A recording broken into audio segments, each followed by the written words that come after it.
season 4. We're at this retrospective of season 4. So, what this is every time we finish a season, we sit down and we have one of these retrospectives where we kind of tell the story of where the Fire Shrike has been and where they've come from and where they're at now, sort of the progression of events, so that anybody who's kind of, hopping on in the middle has a little easier time understanding what's going on and who's involved.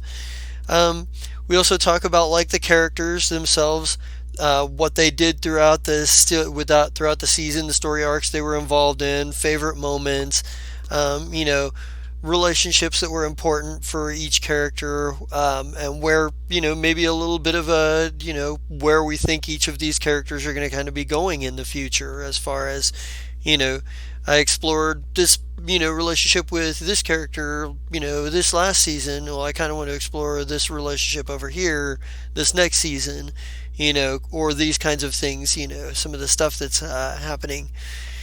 So I think probably the first thing that we'll go ahead and do is I will let Captain Zai Volvetto sort of tell the story of where the Fire Strike started from, and maybe we'll add in details as we go along, in terms of.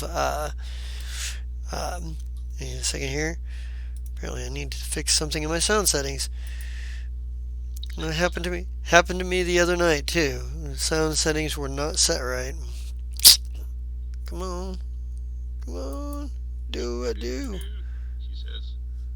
Do what thing do. Alrighty. So, back up here. Nope. That's what I want to do. Alright.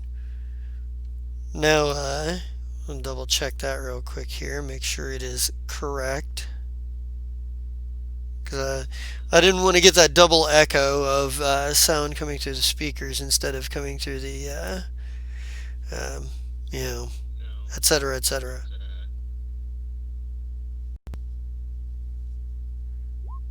Okay, there we go. Nice. Dear Eh, this. I don't think that I don't know if it's. I think it would confuse the audience out there to be like that echo effect going on, the infinite loop, especially since it would be coming back through my microphone. Um, yeah. So with that said, we'll let Captain Volvetto tell sort of the story of where the Fire Strike comes from, and we'll add in details as we go along, as to as people remember things that have happened that they were there for, or what have you. So go ahead and take it away. Alright, so picture it. Kansas 2017. My friend Yeah. my friend has an Amazon gift card eating a hole in his pocket. So he buys this new book. And he's all like, hey man, I know you're old, but I want you to learn a new system. And I'm all like, no, no. And then he's like, but look at the pretty pictures. And I'm like, ooh, I like pretty pictures. And then, of course, because of that, I started reading the book a little bit. And then the next time I came over, he's like, hey man, look at this pretty picture again. And so after a couple of times of that, I actually started reading and finally got a PDF of my own so I could learn without him. And we started playing tabletop every week. And we'd get somebody to come and they'd play like one session with us and never come again. Fuckers.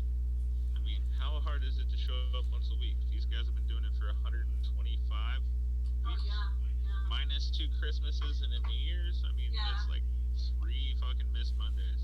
So as far as it goes, we've been kicking ass at this game for a while.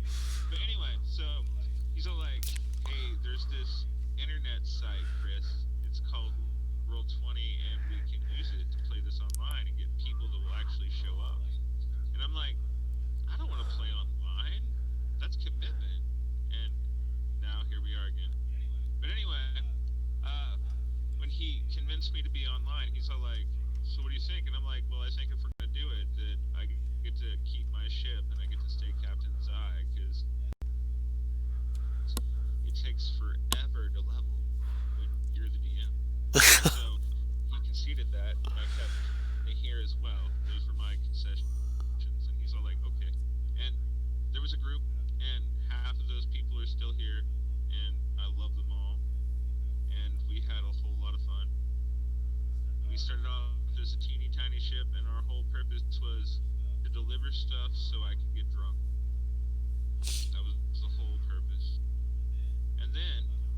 other people had problems because we got a Shaba, and Shaba isn't here to actually like say anything right now.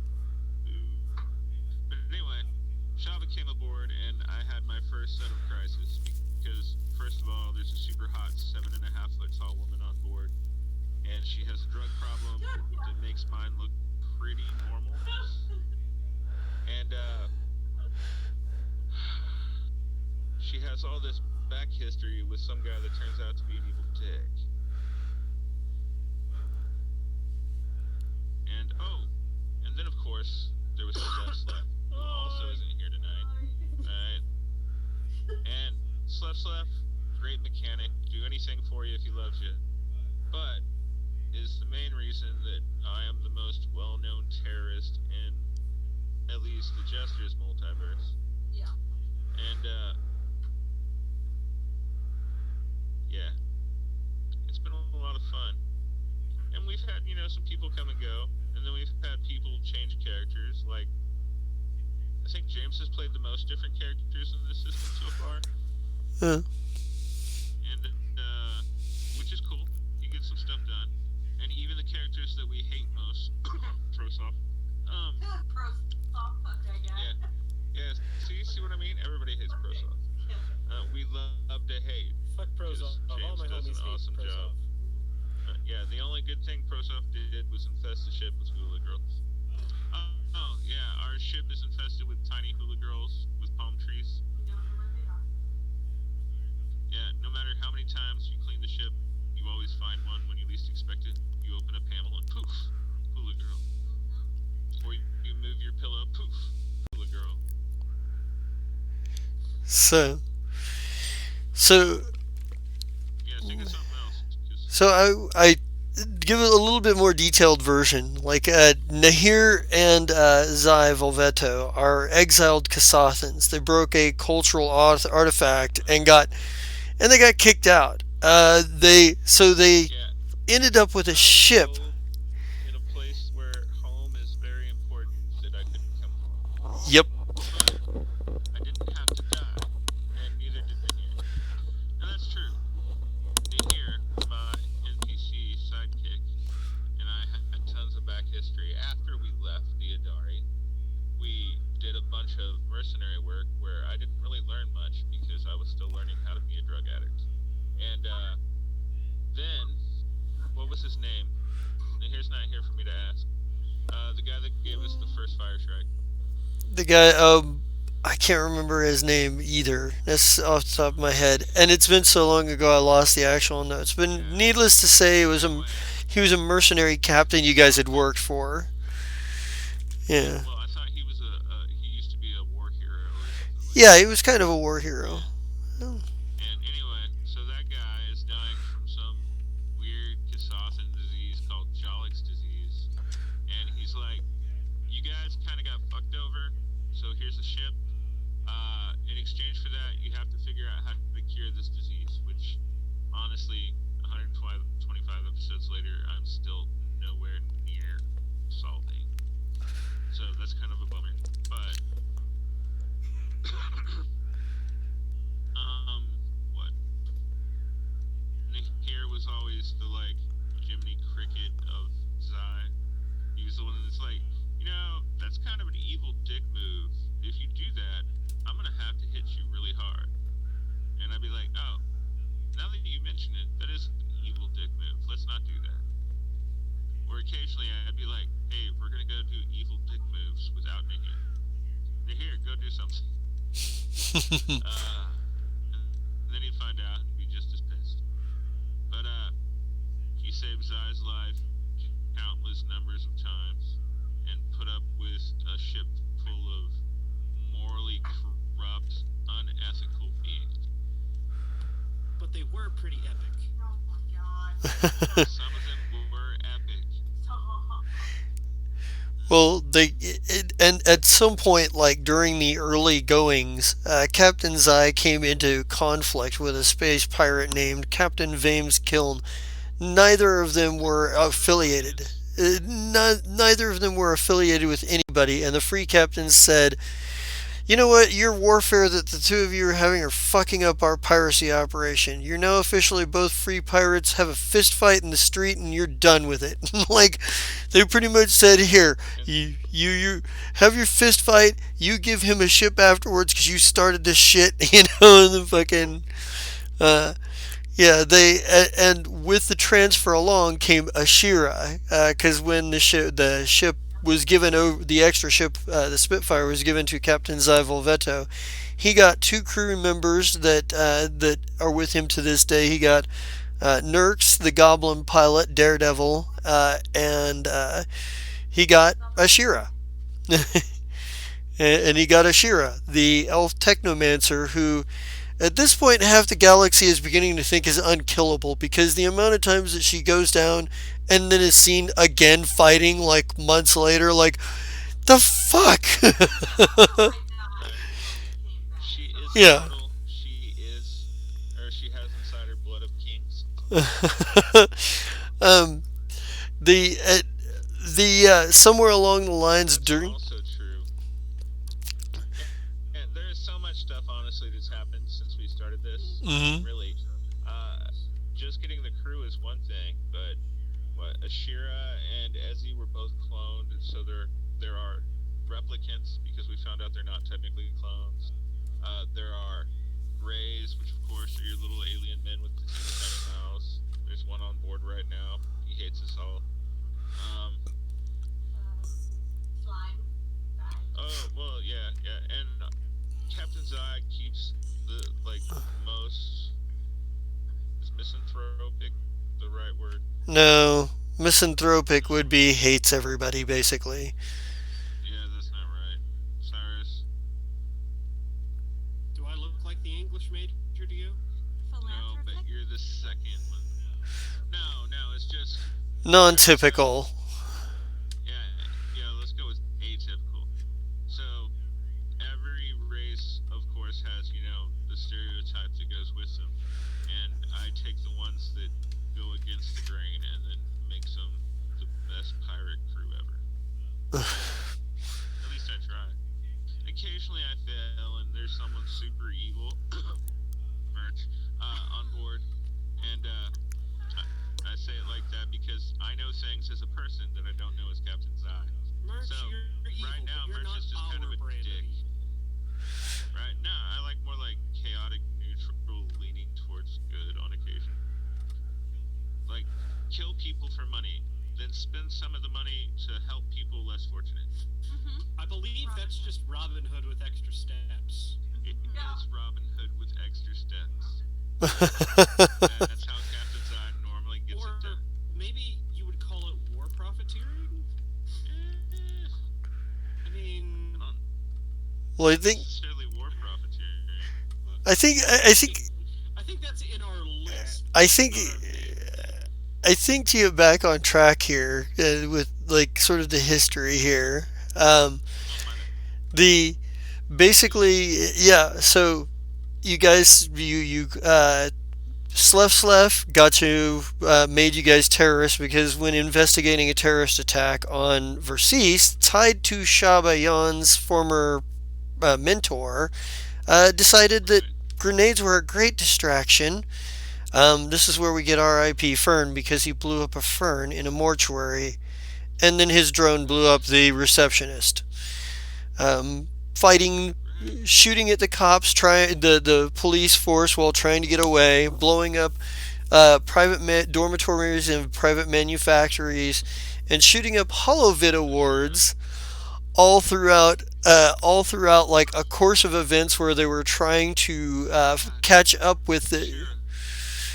up with Shaba's former professor, who is sort of just this evil guy, led Right. to the Whose name was? Tell them. Dr. Ernebron Tellet.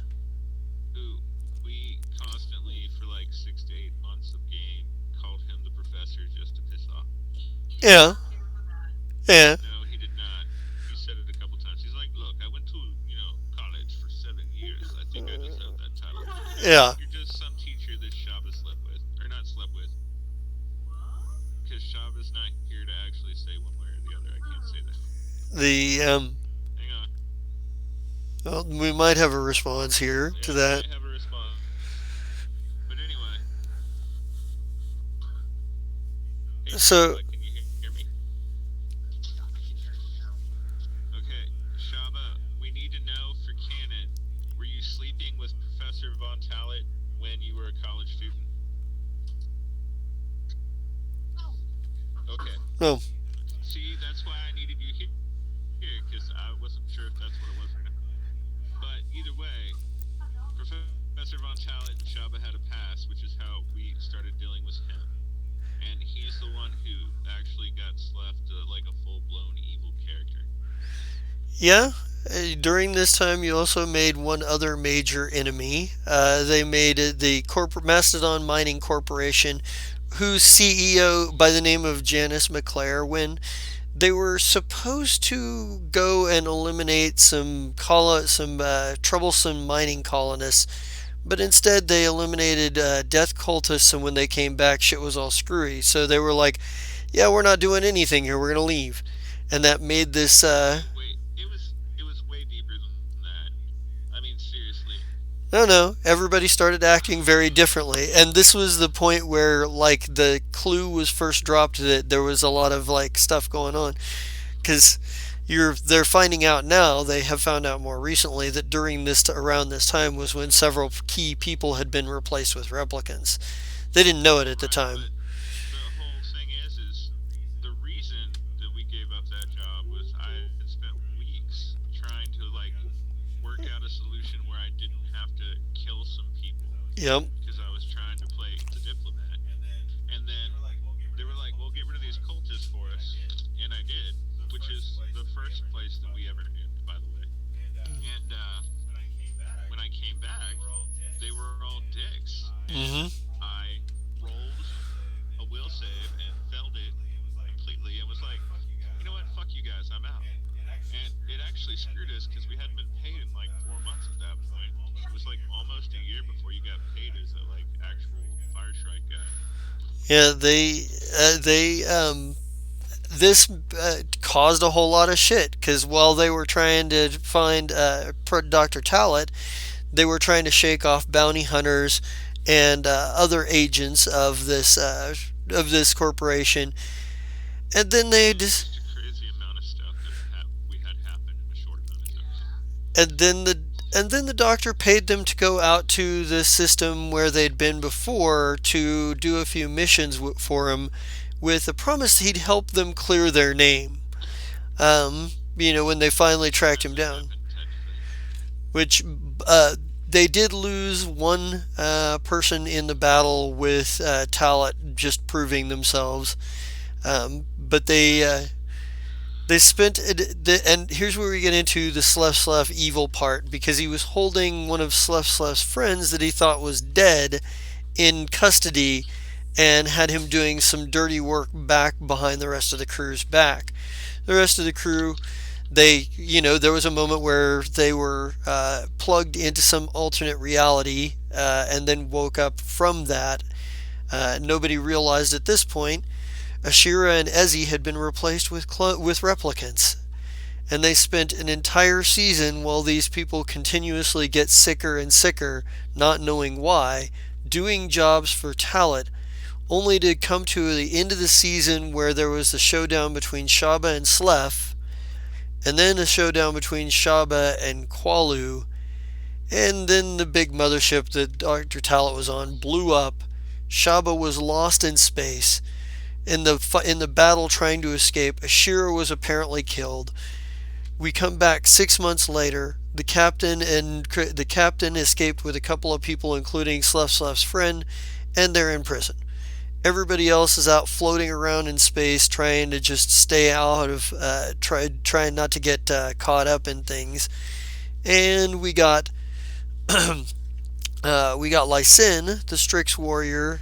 We got a Drea, the mysterious stranger that we later find out it was Ashira, the original Ashira. And we find that out when we find out that when clone Ezzy finds his real self in a vat of goo. Um, As he got a lot of great moments that season. he did. I mean, I Oh mean, yeah.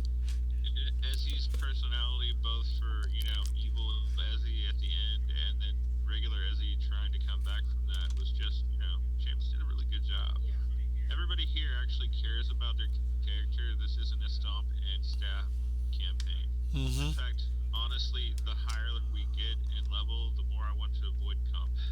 I'm gonna be honest. I don't think we've had many games like that on this channel, and I really enjoy that. Thank you. Well, it's kind of what we're going for, more story based. There was an entire season where Shaba was gone, and the whole point was the Hell Knights were had entered the picture, working for the Mastodon Mining Corporation and making things difficult, and had taken a planet that Zai and company had intended to use for their own. Cobbling together. Actually, the only reason we stayed was because out of all the places they could have chose, they chose that one, and we had already started building stuff on it. So we were Yeah. like, we have a reason to fuck with these guys. Otherwise, I'd be like, let's just go to a different system and we'll do stuff there. Yeah. The principal. They. Yeah, it was. Hey, that's mine. I already wrote my name on that rock. Yeah. Clicked it. It's mine. Yeah, The end of. we did manage to do it, but yeah, the end result, of course, was the loss of Nahir, the longest reigning in PC, Mhm. and well loved by Zai. Yeah, the end of season 3 featured the battle over Planet Z for control with the Hell Knights, and it cost a lot of lives. It cost uh, It did. It did cost a Lysin, lot of lives. Not just Lysin, there's a yeah, bonus. yeah, oh yeah, yeah, because they cobbled together a fleet of refugees, criminals, and Strix colony that had been fucked over by the Hell Knights, Yeah, and Captain Zai's army of three armies: and criminals, flying people, and refugees. Oh my. you had let's see, Lysin died in a dogfight in that fight. Nahir was killed by Captain Cervantic Cordrum, Ashira's mortal enemy. Um, That's the true. We the haven't one talked about that either. the one who killed her replicant and has been her nemesis for a long time. Um, Still super sad we couldn't get that replicant's body. and Frick. and Slef sacrificed himself to take down the Hell Knight space station, blowing it up in the process. So we came off the end of season 4 after this massive battle and a kind of a down note. And season 4 has kind of done a little bit of shifting directions. You may have noticed that we introduced a lot of new concepts this season. We delved a little bit deeper into what the conspiracy that is going on with the Greys and the replicants and things like that. And we got some new characters. We got not both NPC and PC.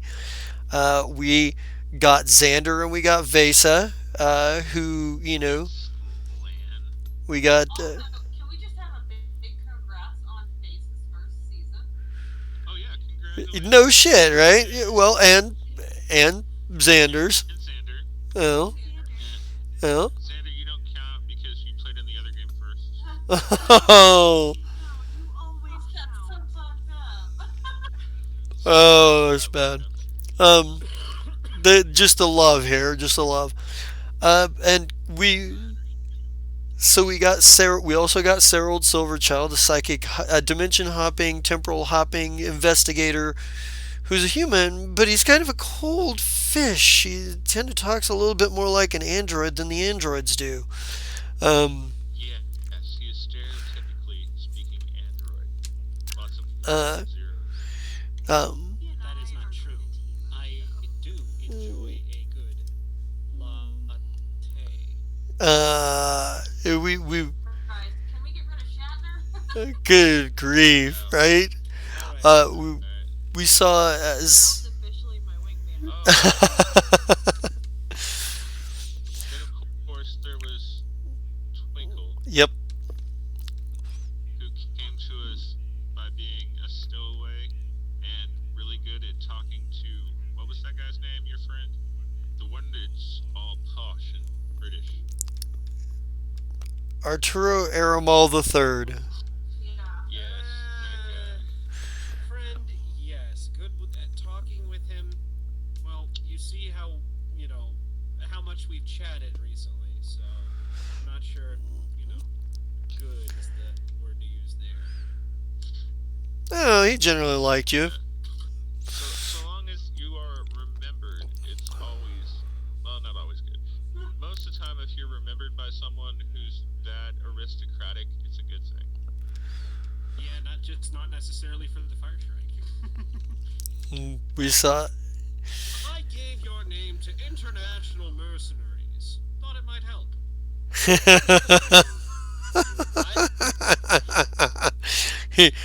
Yeah, you're. Actually does sound like Arturo. Never mind. You know, Eh, we. but I don't know. He found Zai fascinating because Ooh. Zai does do adventures, and that's what he wants to do, but is too old to do now. I don't know that he's too old. He's just too restricted by responsibility. Um, Maybe he should just quit his job I was and gonna come fly with say. me. but we saw the Serold come in because there is some psychic phenomena, some tearing of the dimensions.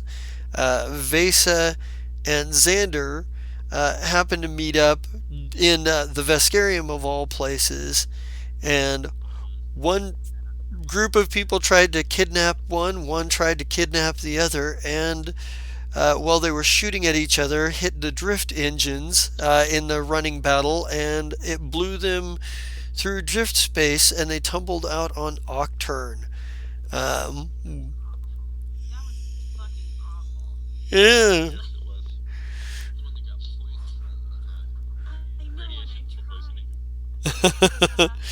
It was um, stupid. Like, that was so hard. I was just excited to go to a concert. um, Right. And honestly, Vesa's entry, and Xander too, into the Fire Strike was needed because we were having a slight lean towards evil even more than like Zai appreciates.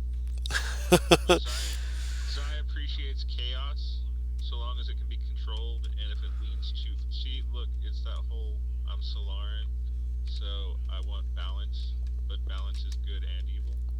well, speaking of evil, you also picked up merch this season, the beginning on Yeah. Right. Broken Rock, and we've seen, and I really kind of and I do want to talk about. There's a couple of relationship things that deal with merch and story arc things that I will talk about at some point here.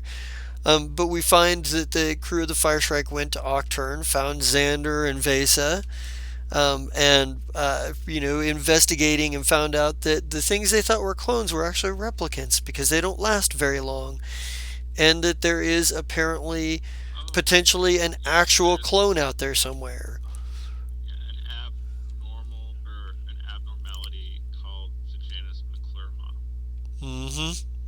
Yeah, Yeah, they found out Janice we McClure found is. the real Janus McClure's body this season too. Mm-hmm. Ah, which means my most ancient adversary is now just a replicant, and I could have been friends with the real one.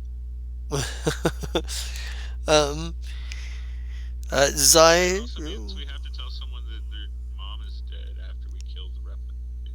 Yeah, true. The Captain Zai and company have Xander is investigating the psychic phenomena as well because the cultists who are trying to kidnap him, their augurs have told them it could be the end of the multiverse. And so Xander has agreed to help research this thing and try to find it. Try to this thing called the dimensional sifter and try to find it and figure out what to do with it. Because there's an organization called the Dominion of the Black that is out to get this thing, and if they get a hold of it, it's going to be holy shit, bad stuff. Which reminds me, guys, the dimensional sifter. It seems like something that we need the rockers with us for. The Keepers of the Secret. Yeah, Can we meet back up with them? Because I really enjoyed hanging with them. of course states that enjoy being on a party wagon. Yes, she is starting to get antsy. Well, now, so the Keepers of the Secret, for everyone that doesn't know, is one of the Jester's amazing like cult bands, and their whole deal is they tend to know things on accident because they're just trying to be rockers, and being rockers the way they are, they look for secrets and look around for pieces of legends. And sometimes they get really close and then share that information with us while we're having a drug party on their ship. And then we go find it and make money off them. Someone the needs to call them. the Oh, so let me get Make money here? let me get a clear view. nobody but you. Let me get a clear view of what the Keepers of the Secret are.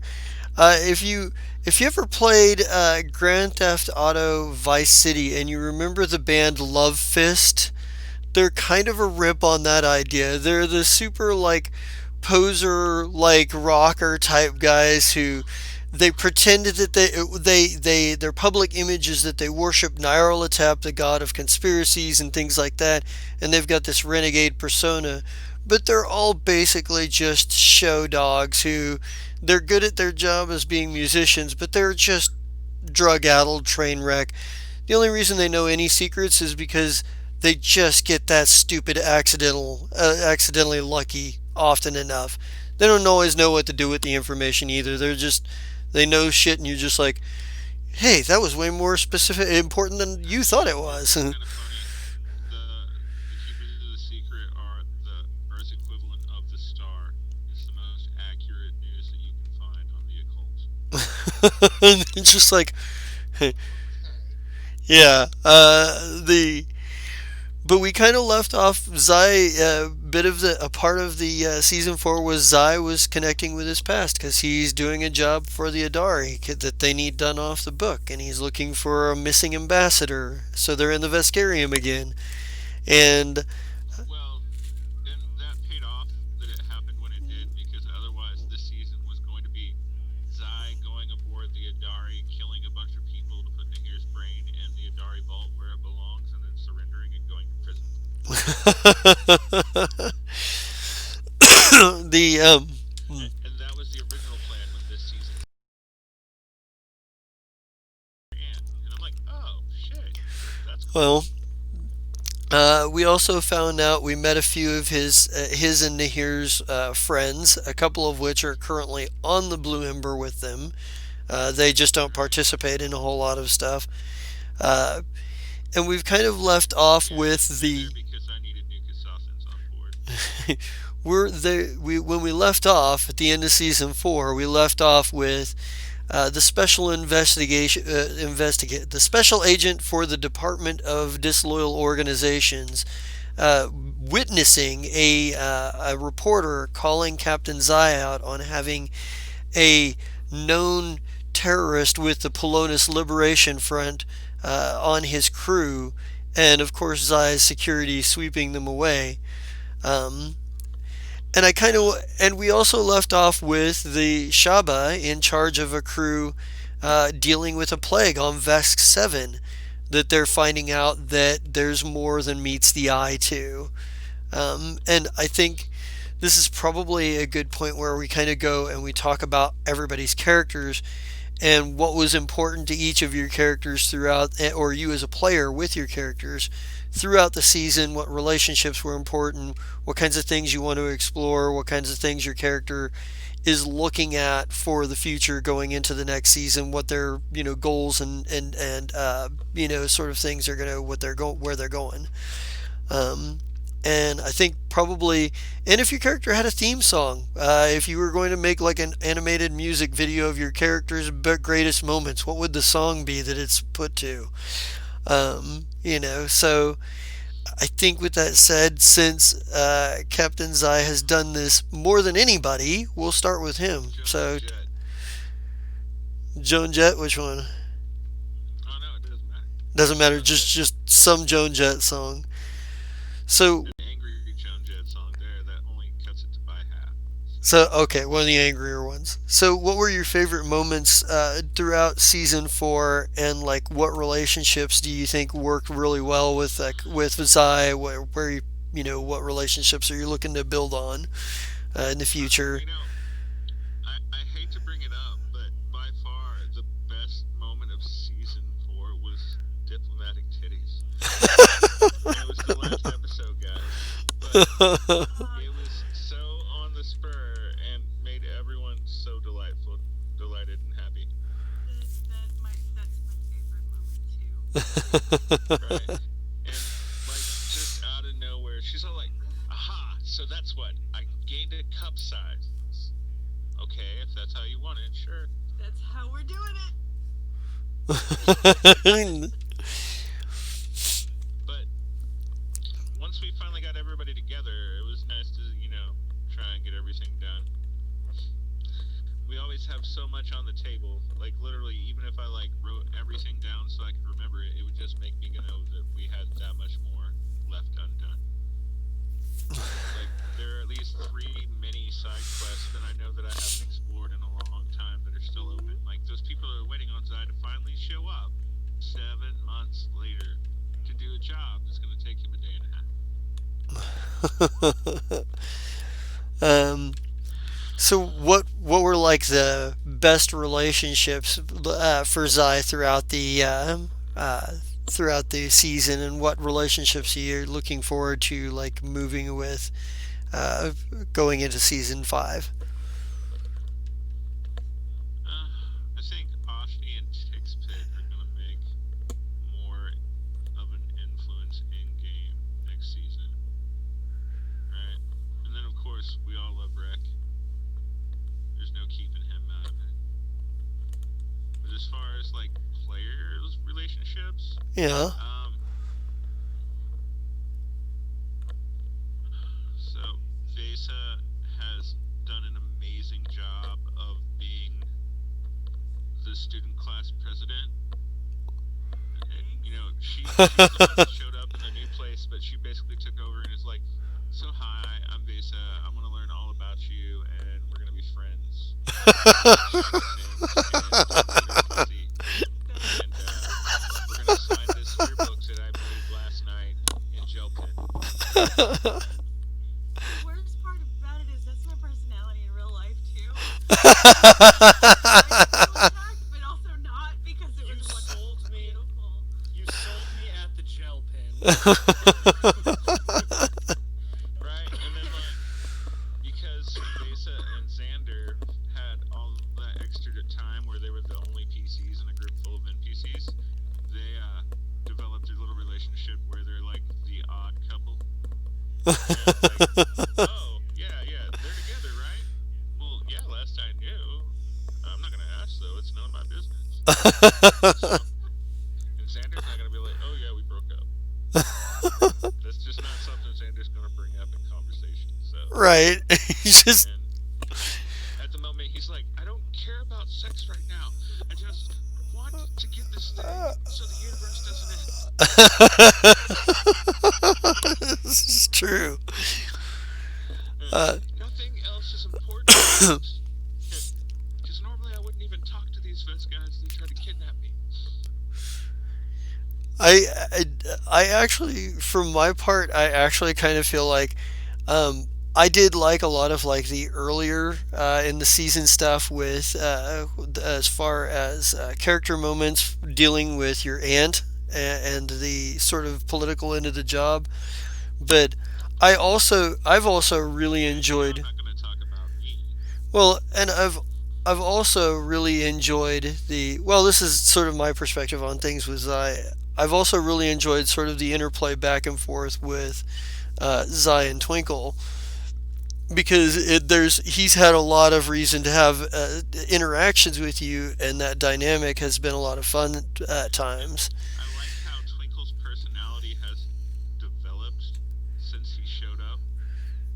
Like, he's a lot more assertive now that he's been on the crew. He's finally realized that the only way to get shit done on the ship is to fucking be more angry than everybody else. I just No comment, sir. No comment. I just Uh, act like no you're comment Act If like you you're were his dog, annoyed. he'd be like, no. Act like you're annoyed. I love it. Um, it worked for Ashira.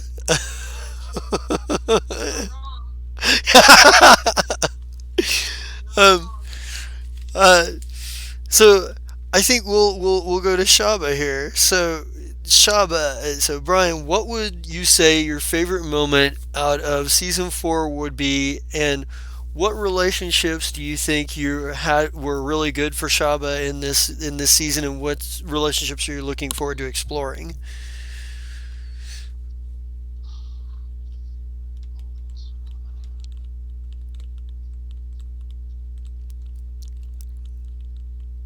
Yeah, that's a hard one.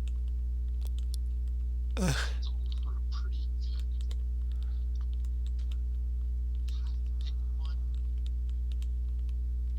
probably when everybody piled into her room with that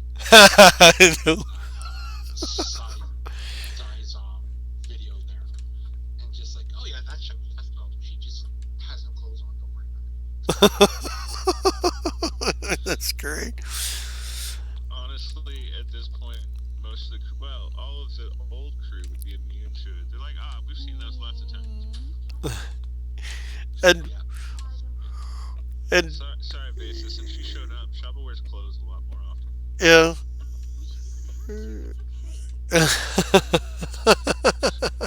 who's on my ship to flash them off to? I got nothing but mostly NPCs. Well, the Alexander, you forgot to get on the ship. Remember? you did. I would have been there for Get on the those. ship. Yeah, I have a feeling I'll get a lot of shit for that when she gets back.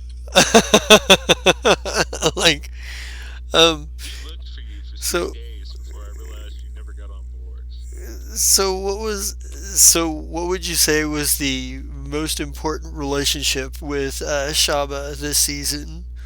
Like who was the would you say that Shaba developed the most with?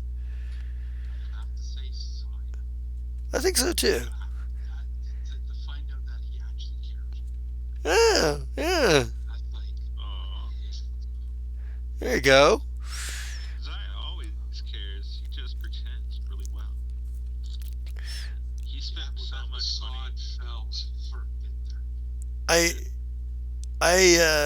I really thought it was pretty fun. The scenes with Shaba and Merch right there at the like the last few episodes, the last 2 or 3 episodes. That those were really good. Yeah, Um, the and the funny thing is it's kind of a reflection too, because you Mike was playing Slef when there was the standoff with Shaba, and he's playing Merch when there's the standoff with Shaba. So, uh, you guys do that conflict well. I don't know. we do. And those, I think those were some. Also, we got to see Shaba take a little bit more active role in command. Like normally, very laid back and just sort of like, hey, whatever we decide to do, I'll organize on my end. But like really sort of like getting involved in like the conflict within your strike team and whatnot, trying to iron things out We're causing airlock accident. or causing well, either way, trying to figure out and solve the personnel conflict. Those pretty All those. the girls are on their phone. um, I am looking for a theme song. you're looking I'm for theme song. pressing. Oh, I'm I forgot. pressing these 1993 superhero cards. Oh God. Uh, it, I'm listening. I'm just it, Thank you if for making mine worth more. if uh, if Shaba had a theme song coming out of season 4, what would it be?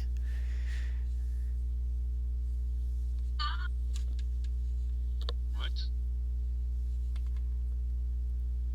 No, it's your singing. no. Do it. Why did I feel like you were about to do Big Time Rush there?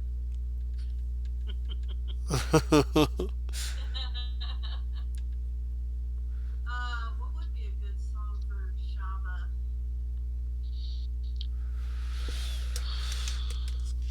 She can have mine. She can have yours. I'll just use that song. Well, I mean, I don't know. No, no,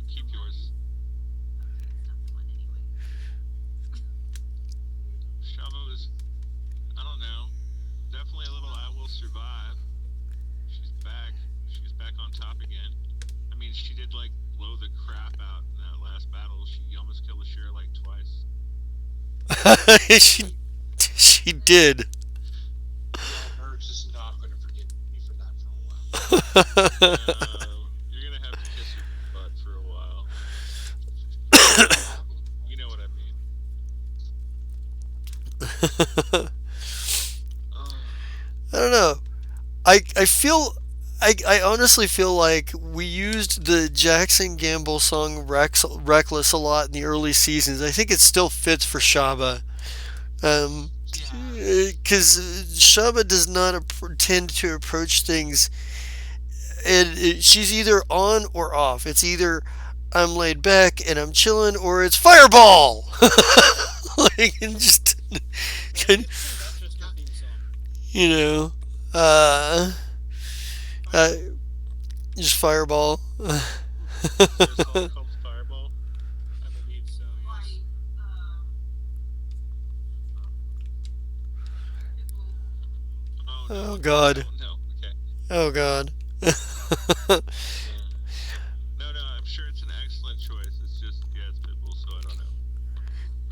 So I think probably going along the lines here. Let's go to Twinkle, and let's go to Cyrus. I love Twinkle. So Twinkle, what are your favorite memories from season four? Favorite like moment, and like what do you like? How do you feel about like the relationships Twinkle has built, and what you're looking at going forward? My favorite moment I wasn't there for. It was diplomatic titties, obviously. Yay! Diplomatic That's two. titties! Oh, and by the way, I don't know if we can answer for Twinkle anymore because Chris murdered him earlier. uh, Everyone makes money except for you, Twinkle. God. You're just in debt to the house, man. Eventually, you'll get out of that hole. You sound like a guy who's never been to Vegas. Oh That's no, all I it sound like is. a guy that's completely been to Vegas. I'm the one that's bluffing. Some of You'll it. eventually get out of that hole. No, you won't, because you're gonna need new equipment before long. He'll just pay somebody else. Right. Just That's fine. It's 15% more. um, so Let's see. Sorry. I don't know. Kind of this dynamic recently with. It's almost kind of Merch and Serold kind of fighting over Twinkle. A lot of those scenes have been interesting because it's always been Twinkle, I need you to do this thing for me, and Serold volunteers, and no, I don't want you there. uh, And then Serold comes anyways, and then it's just people giving each other the mean eye while Twinkle's doing whatever people ask him to do. And it's you mentioned the dynamic with the captain. And yeah, for Twinkle, it's interesting because there are times where the captain is just an ass, and then there's Thank you. times where it's, hey, Twinkle, I bought you this whole set of pottery and other artifacts and this art. It's yours. Keep it. yeah. You mean I don't have to pay you? No. What? No, not So for then he this. spends the next, 3 days combing over them. Is there a bug? Are they poisonous? Are they venomous?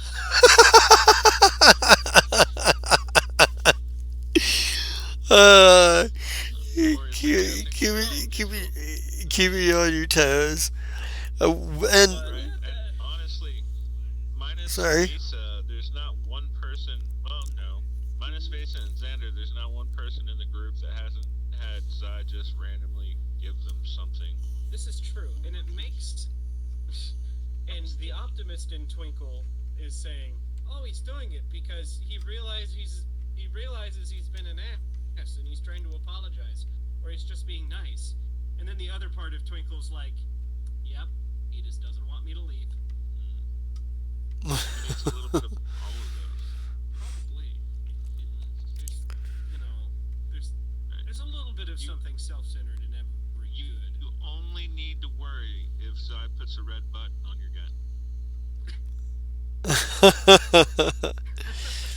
uh, I'm laughing, but I don't have the No, no, context. no, it's okay. Because eventually you're gonna push that little red button just to. I love that Yes, that was exactly where it was from. I was. I That's love it. yeah. No, it The did not cross my mind. I've seen it. It just did Oh, not cross my mind.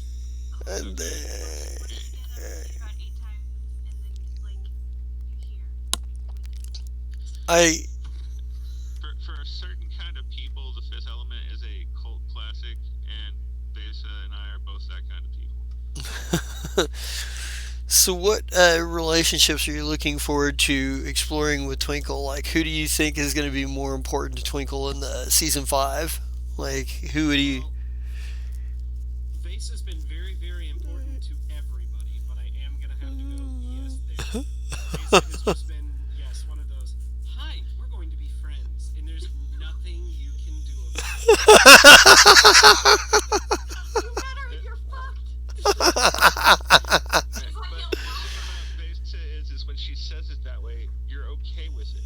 It's not like no, now I hate you forever and a day. It's fine. Let's be friends. It's just going to be easier that way. Pretty it's so much. much Oh, easier. wait till she sees. Twinkle's Twinkle's not an idiot. Well, I think. Oh, Well, and Besa, don't you Sorry. have like a whole bunch of blackmail stuff on Twinkle right now? A little, but we've talked it out, and I think we're gonna be cool now. Okay. I thought you guys were cool anyway. You just had the option No, to blackmail her. I mean the option is still there, but I blackmail is feel always an option. right. I feel less inclined to use it now that we're like in a real Friends. nice spot with you. Yeah, we're friends. So uh, don't There's a cross fine me, and we'll line. be fine. and There's a fine line between blackmailer and friend. Right. Is there? Is there? and I and I I straddle that line frequently. and I kind of think, and we did get to see Twinkle kind of step forward a little bit more in terms of being on the front of a lot of investigation stuff too. Like the That's true. Twinkle is eventually going to take, head of intelligence away from Qualu. So, We still got a ways to go oh, yet. Qualo security. and it was officially made like, it was stamped and signed by the Jester that should Zai die, Twinkle becomes the next Captain Zai. Oh boy. Jester, Right? you're making a mistake. I just want you to know that. You're Wait, wait, making wait, a wait. grave mistake. The Jester did not make the choice. No, no, he The said. Jester just agreed that it would be a good idea after the fact. I just thought it was It's a funny. funny idea. Sort of. Um, It's a oh uh, very boy. princess bride move on my part, and I enjoy it. This is true. Now, I will say, as much as the relationship with Vesa there's another important be, well, probably falling apart here eventually. Considering, Merch has not been that bad to Twinkle at all. He's kind right. of gained Twinkle's trust. And he's kind of pegged a couple of the things that, he is not happy with. For one, Twinkle isn't exactly a fan of the fairies. Um, that was touched on early, and Merch is very much subscribed to that that little pocket, No one. and is go ahead.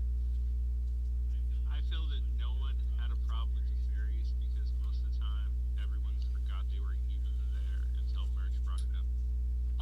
No, Twinkle kind of had it in the back on the back burner because of that scenario with him and Lysin on I forget what the name of the ship was. He decided he was going to play a little double agent, and then you decided to have a little chat with him. Oh yeah, that was the first time that I used it That for evil. that bugged him. I'm Well, not going to even say a little bit because that just bugged him. But no, no, and I apologize if it bugged you that hard. You should have said huh? something. Oh no, not me, not me. Me, Just it made like, sense. Yeah, You're the captain. Ultimately, everything that comes out of this ship is your responsibility. That right. makes sense. Well, Twinkle, and on the other hand, part of the reason that the fairies became a thing was because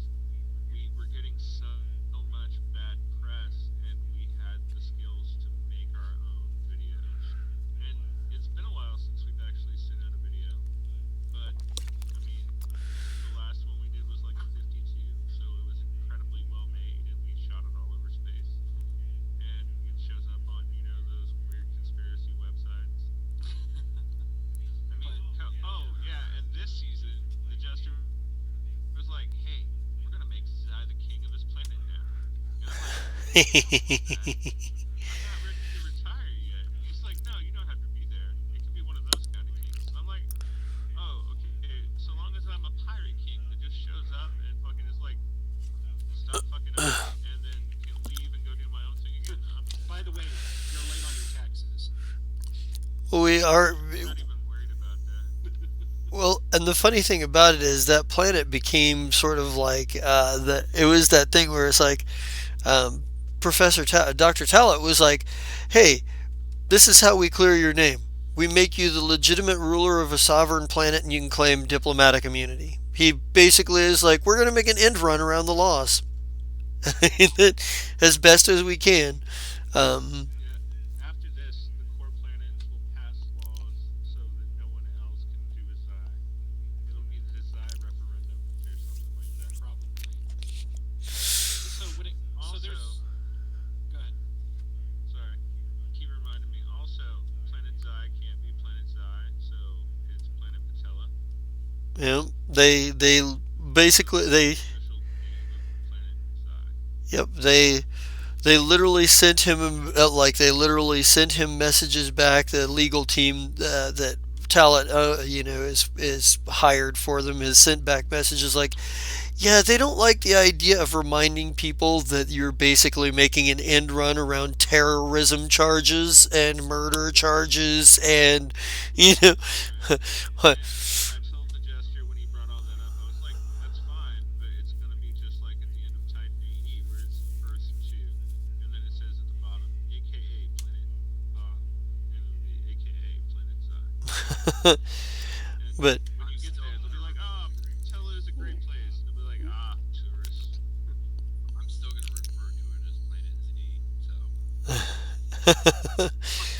So with the merch situation, so there's one half of that where he's got respect for merch because, well, he gets results, he knows what he's doing, and he's nice to Twinkle. But on the other hand, he's also got this kind of, this burgeoning friendship with Serold. And Serold and Merch hate one another. And he's kind of this person, he's the friend of two mutual enemies. And we all know that those never end well. right. So there's gonna be that little triangle there. That's crazy. Right on. He has to send another email to frickin' Ezzy. Damn it. This is true. What was your theme song? I forgot. Yeah, what would be Twinkle's theme song coming out of this season? Oh, good, good. Um. Hmm. Oh, that's a hard one. Um. Let's see. Right now, I think.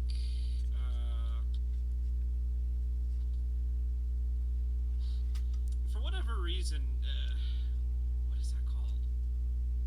The middle, for whatever reason. Oh yeah.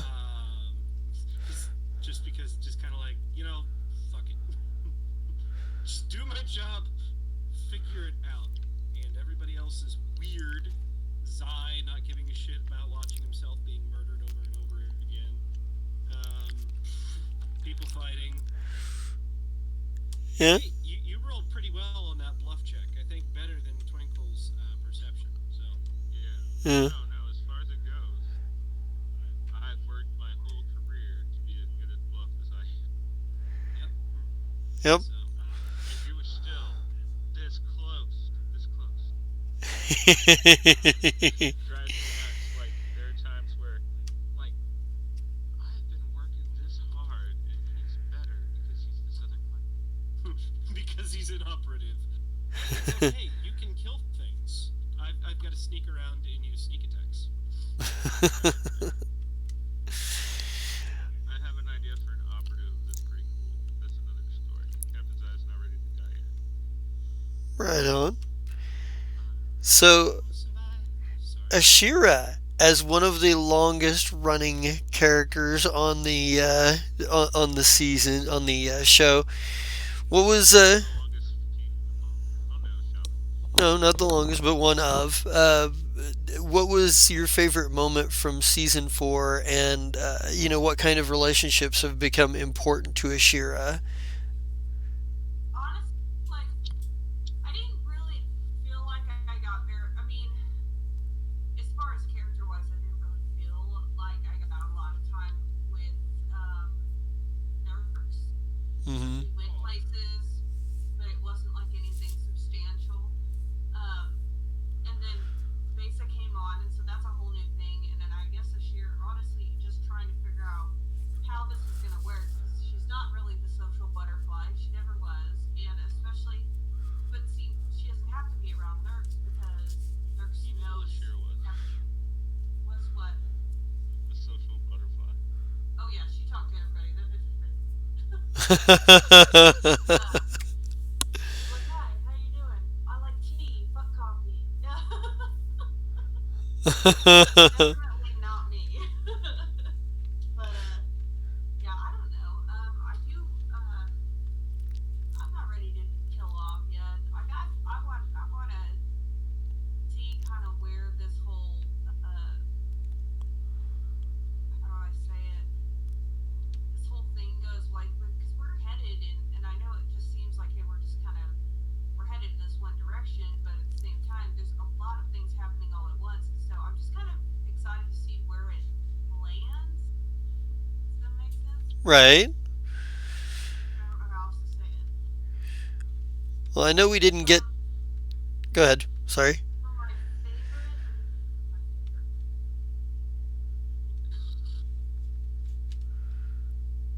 I don't know. Hmm. I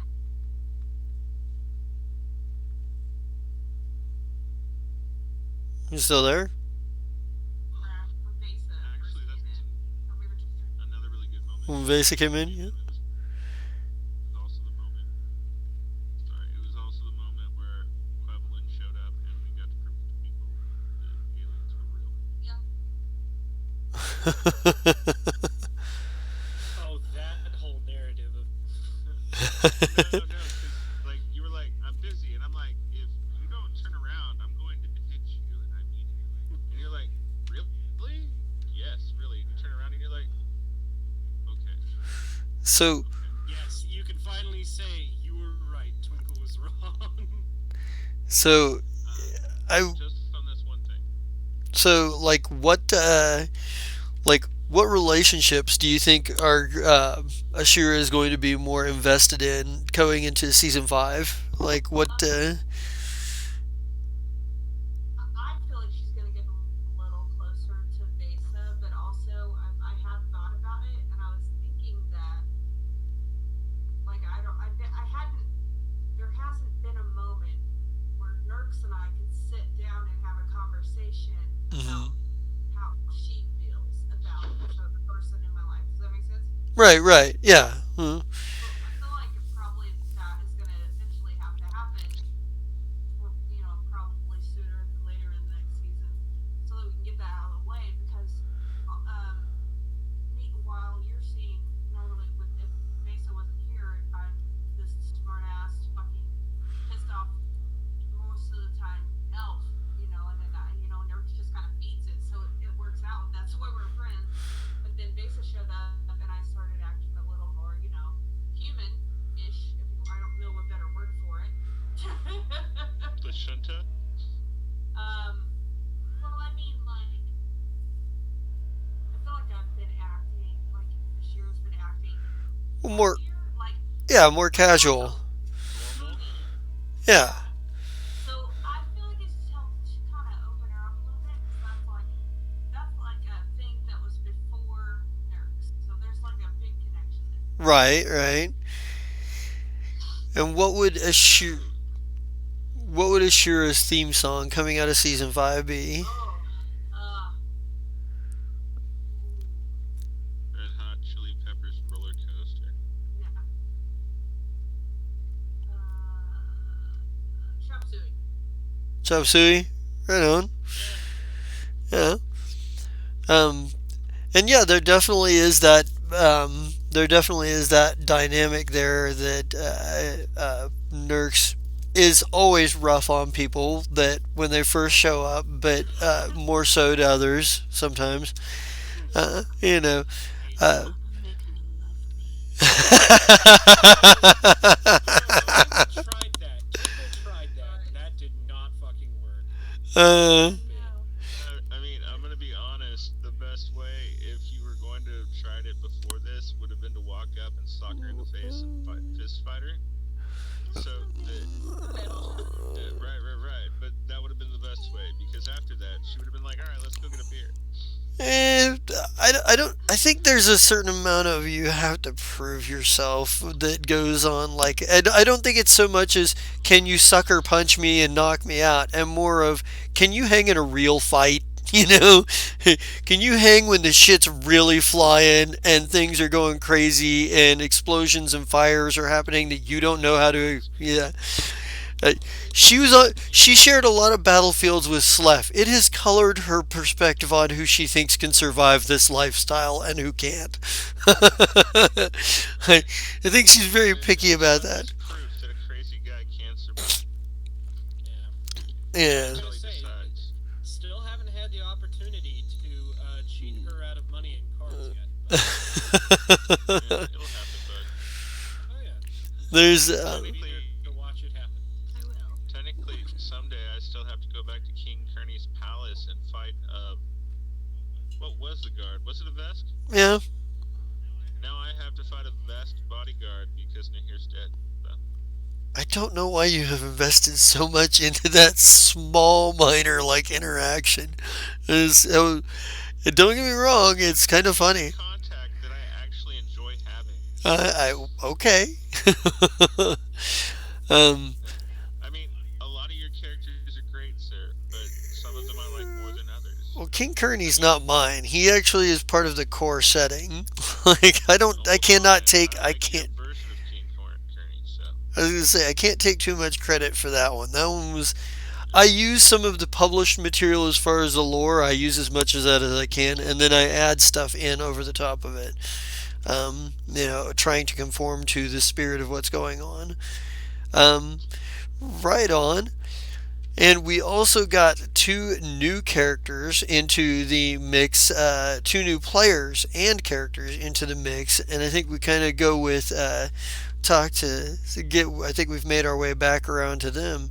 So let's kind of start with Xander. Actually, Xander, you came in very much as the scholar who kind of got thrown into the middle of some crazy chaos, and this whole season you've been thrown into a situation very different from what you're used to, the academic lifestyle.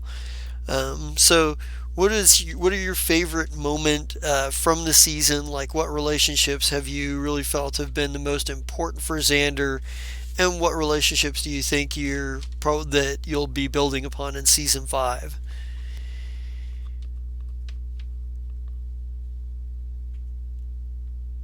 We can't hear you. Try this. Okay. There we go. Okay. So, for Xander himself, it's not the greatest thing he enjoyed is when he met the little android council people and they're like, here's a mark to let you find whatever you want. You have a tattoo now. To him, that was cool. Meeting with Agent Tourmaline. Nice. Yeah. Yeah. Oh, go ahead. I'm sorry. I didn't mean to interrupt you. Well, it was the whole idea that he hasn't really touched into his android roots and where that came from. He's been a servant for so long that he hasn't really gone into those android roots. And to go down that road was kind of important to him mentally, even though he sidetracked with all the research. But that was really important to him. Right on. What relationships have been important for Xander for season 4, and what relationships do you look forward to exploring as you go into season 5 with Xander? I haven't had very much social interaction.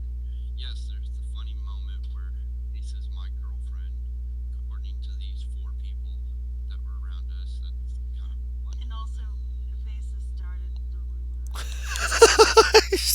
Wow. She did. Um, I think at the time it was like one of those things where it's like this is advantageous because this way I can ensure that neither side kills either of us. Right. It was a tactical measure. The way you said that just completely makes me doubt that that's actually the truth. You saying that reminds me of my other favorite scene in season 4. Sorry, Yeah. the spoon. That's all I'll say about that. Oh, the spoon, yeah. Drop spooning. I remember now. uh, You should Because actually like tell everyone else about that.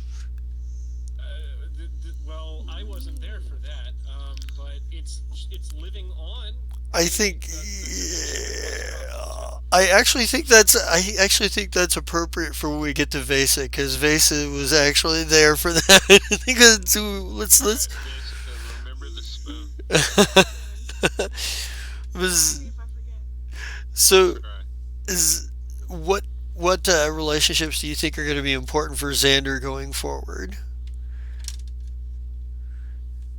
He's getting to the point where he's focused on one specific task. Hmm. So building a better relationship with the Commodore, with Zai and all that, might be better to try to get it, or he just might go off and do his own thing. I don't know. He hasn't decided yet. All right. So Aw, I'm Xan- sorry, man. I'm not trying to chase you away. I feel like this kind of is somewhat appropriate to some extent in the fact that Xander, what we've seen of him for this season, has been a lot of he's done a lot of research. He's gotten involved in a couple of incident, scuff ups here and there, but for the most part, like the most important relationships that I've seen for him have been Vesa because they came in together, but also like Isaki and Bazik because Isaki is always around, always asking for updates, always staying on top of things, and kind of lobbies for them to take you seriously what you're talking about. Um, but I can also see, and definitely like you got to get to know the Commodore if you're gonna like have any say in the direction of where the ship is going. But I do feel like there are some other potential like I can't wait for it to kind of come together. There's this thing that I'm sort of like I've been thinking about it for a while is when Twinkle and Serold and Xander's investigations all sort of like lead them to some sort of like interactions because I have a feeling that a lot of what you guys have been doing, you're all working on similar projects or the same thing even at times, but coming at it from different angles. And at some point, there's going to be an intersection there. I feel like. Um, Totally forgot about that. There was a point where I wanted to talk to Cyril and get his perspective of the multiverse to better understand the Sifter. So maybe that's something in the next season that Yeah. develop that Yeah. better. yeah, that sounds like that's awesome. And just naturally because anytime you guys touch down to go anywhere and do anything, Twinkle's like already deployed for investigating. I feel like that'll tie him at some point as well. If Xander had a theme song coming through season 4, what would you say it was going to be? He spent most of his time studying and being focused, so it had to be really calm. And I voted for a Beethoven song, just a calm melody, Oh, nice. kind of Right I on. want you to know I saw Beethoven too. Nice, nice. I thought Right on. Enya. And you? That's valid too, I guess. Right on. We also added, Man, you're making me look up so much stuff today, guys. well, I mean, um, hey, this also helps us introduce each other to new music. All right, there you go. I wasn't Um, complaining, sir. You're good. um, we introduced one other new character and player this season, Amy Geddon with Vesa. So kind of you've listened to how we've done this so far. So like, what were your favorite moments? What relationships do you think were very important for Vesa? Which ones are you looking forward to exploring in season five? And what kind of theme song would Vesa have coming out of season four? Okay, so I have a couple of really wonderful moments. Diplomatic titties is tops. Okay, that's total tits, and I literal tits, and I love it. It was so fun, so fun. So the spoon situation, Cyril had opened. Oh, real quick, diplomatic titties is fun, but not because of my thing, because Cyril was so good. He walked into a arena with high heels and could not walk in high heels, and it just made my heart happy because it felt like me in real life. It was like, girl, let me help you. We got this, and I love it. So yeah, like that just it made my and every interaction that he had trying to like seduce these vests just it was so good. It was so dry, and I loved it so much. God, it was wonderful. The spoon. Cyril had opened a portal, and I was either I had the spoon or he had the spoon, but I took his spoon and I dropped it into the portal. And from what I Because hear, it came. Go ahead. you asked him to show you do the portal trick or whatever. Yes, it was like I need to see it, and then I dropped the spoon in. So from what I hear, it moves around in games now. So now it is Sister of the Traveling Spoon. Um, and I'm excited about that. I love such a thing. OP. But there's so many good ones. The opportunity to blackmail Twinkle and talk about it, that was always nice. Um, Man, I can't get over diplomatic titties. I'm sorry. It just really there's nothing beyond that. So yeah. Yeah, we can't make a Twitch appropriate emote for that. I mean, you could. I technically made one, and it's very classy. It's very tasteful. Incredibly tasteful. Although We'll even we throw need, a plus one in there. we do need to get together on designs because if you're doing designs, then I need to add them to the shop because I'm Okay. trying to get Starfinder stuff on the shop. Okay. Yes. We Nice. should definitely get together. So there we go. There's gonna be merch. Right? There's gonna be merch, you guys. It's gonna be so good. You should definitely have a what would Sluff do shirt. Oh, It's that's in just there. it's just a picture of a fucking grenade. just, Yeah, just exactly. what would Stuff do? It's just a and just this picture of a fucking grenade. That's great. With Uh, a bow on it. This is a present. uh, the Uh, so like what I'd buy relation that for $1. so what relationships do you feel are like most important to Vesa, and which ones are you looking forward to exploring going into season five? Okay, so coming into the game, uh, I my most important relationship was with Ashira and continues to be with Ashira because she is my lifeline to the rest of the crew and everything else. And we also have a wonderful past. I mean, wonderful. We Mhm. have a past. We have a colorful past. And it's easy to build on that and really mold this relationship in a great way. I like that a whole lot. I am really feeling my relationship with Twinkle. Like, I think that's going to be super great. Um, I have realized that Vesa does not fucking like merch at fucking all. She doesn't open it, and you're not supposed to be friends with your drug dealer, and this is fucking why. So, because you're gonna Long, end up long hating ago, them. when I was a bad person, I was really good friends with all of my dealers. Right, but I mean, then you learn things about them, and you're like, oh, do I really want to contribute to your lifestyle? I've got to go find different drugs elsewhere. So it is what it is. Which is one of the reasons why, like, she has not hit up merch for drugs. I mean, he also hasn't been around, but when they are around each other, if you've noticed, like, she's after their little interaction where she was like, oh shit, you're not a good guy. She doesn't ask him for drugs anymore. Like, she just distance. Drugs So aren't we'll see supposed how to be that. safe. They're not. No. Trust me. Yeah. We at Paradise Theater say, don't do drugs. Don't do drugs. This is a game. Yeah, Stay in school.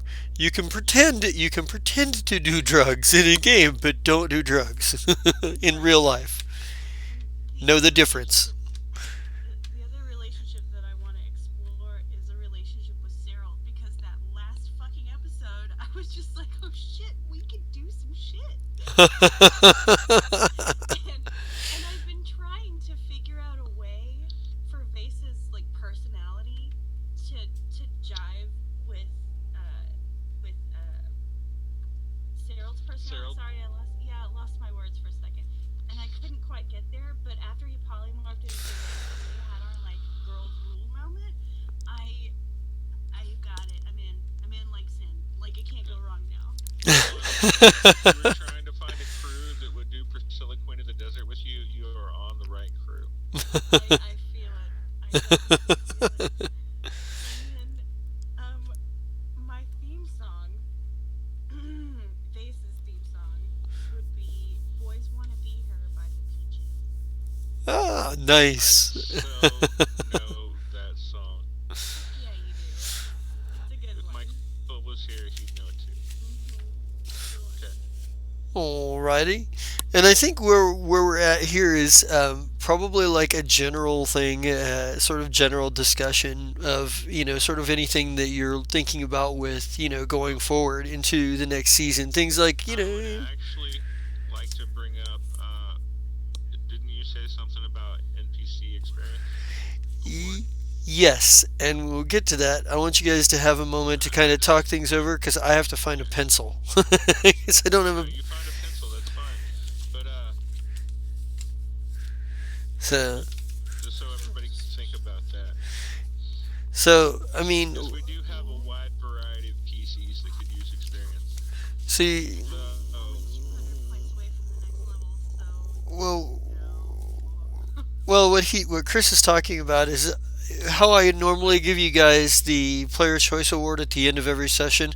At the end of every retrospective, you get to do an NPC Choice Award, which means you get to pick what NPCs that you really liked and vote on them, and whoever wins will get an extra bump of experience points. It's your way of like being able to be like, this character was really cool and really fun. I want them to be a little we'd like cooler. them to get You cooler. know, we'd like to give them a little bit, 1,000 experience points cooler than they were yesterday. Um, you know, Nerx is actually the one who has won the award most. eh, Sad. uh, but if you guys, What? Because Nahir won it once, but Nerx has won it like the rest of the times. no, I think Rec won it once, didn't he? Did he? I thought Rec won. Maybe he did. I think. So as you're kind of thinking about your NPCs and whatnot, uh, let's I'm going to take a half a sec because I got to go find a pencil. But why don't you guys kind of talk about I'd your? already done that. Give me 1 second. I thought I had two. Oh wait, well you're mobile. Okay, so I guess he's gonna go get it for me. Um, See, so you can probably hear me through the background through his speaker or whatever. Um, My bad. oh, you're good. Thank you. All right. This guy, So where's the spoon? Where's he on? I do not know. Is currently with one of Computer King's characters, Eliadris Night Eye. Which is You haven't met Eliadris yet. Matter of fact, if you go to the benched character section sometime in Tale of Cosmos, those are all of the characters who have made an appearance. okay. In Cosmos, there are probably close to 30 of them at this point. And 90% of them are James's, right? Actually, not as many.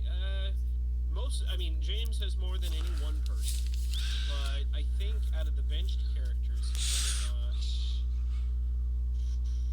5, 6. Yeah. Definitely number two is Gary. Gary's actually I think got five. I got Um, five three in there. you yeah. Right. So, Yeah, everybody's built one or two at this point. There was a small point where I actually was having more or less two games run every week because we would have one group in one place and then we'd switch over to other characters in the other place. So, as for how Ellie Address and them are doing, that's a secret. That oh yeah, we will get to that because I'm thinking we may have to bring that party back at some point fairly soon. all right. All right. So You're fine to see this. So, Absolutely. hey, so if you guys want to, you can go ahead and mail me or like private message me or send me votes on your favorite NPC for the season. I will tally those, work on tallying those. So, going into season five, you guys are going to see a bit deepening of the mystery of what's really going on with the Dominion of the Black, the conspiracy with the Greys, and there's still the Aspen Consortium in the background, of which, as a so much going on in this game. where you've got the Janice McClare clone is a part of Arturo Aramal and a few others, including Alfred von Glurf. Oh, nice.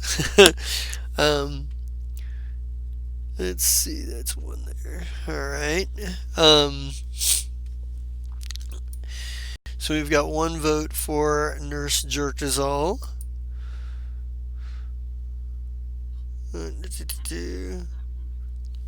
She's Oh, you got usually one for Wreck. Well, she was created by the evil Michael. Um, Codex, it's this is an NPC award. Oh, I'm an idiot. Like, No, you're You're just Codex, crafting. I'm distracted. right? I was like Twinkle. He doesn't count. It's. Did you remember to ventilate the room so that you weren't huffing paint fumes and glue? No, sir. This is the best part. What are you talking I about? was gonna say, look, as a kid, I used to build plastic models with that enamel Yeah. glue. Oh man, oh shit. yep. I'm trying to think. You'd never realized it as an 8-year-old, but What are my yeah. options? Any This is your only option.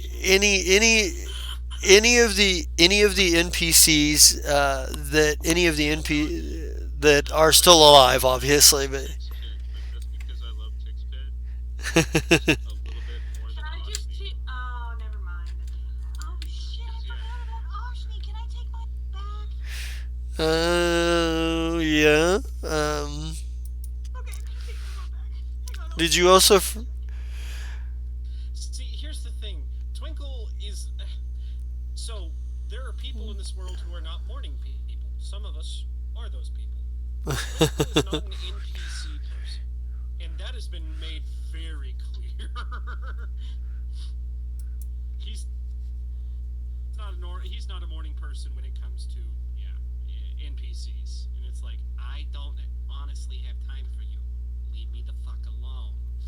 that's so sad, dude. Because He's been called insensitive, but is it Oshni that kind of wanders around? Oshni is the Yep. Dude, what's going Yeah. on now? he's the bro dude, Twinkle bro. absolutely hates him.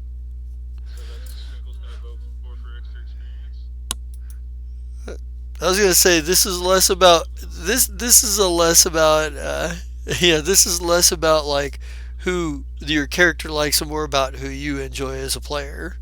Because it's possible entirely. No, It's honestly, So as a player, I there are people I enjoyed more than Oshni too. yeah, yeah. as far as it I feel goes, like it's my internal. the thing I like about Oshni is Oshni is his tank. I like Oshni because of the Yep. things that Ashira and I are going to do to him later that we can't talk about Oh right now. no. Whoa. So It's good. It's good. I promise. Is this So- when we So here's No. so your winner. So your winner is going to be Bazik. Really, Yeah, really. Bazik barely eked it out, but No, no, that's interesting. well, Never mind. I can see. I'm not talking trash on the idea. No, It's just I, as far as it went, I didn't think he was going to be even close. But no, that's no, awesome. no, I no. guess I'll give Bassick more of a try. Well, here's the thing. I can see why people would vote for Bazik because as an NPC, he's as an NPC, some of the interactions he's had have been interesting. He's very stern when it comes to business, but he challenges other NPC members to fights. And he has completely misunderstood Ashira's Sure. intent. Yeah, he completely misunderstood Ashira's intent in the last battle, and Ashura has found a friend in a just, giant, just skinny, evil guy. yeah, I think I can see why.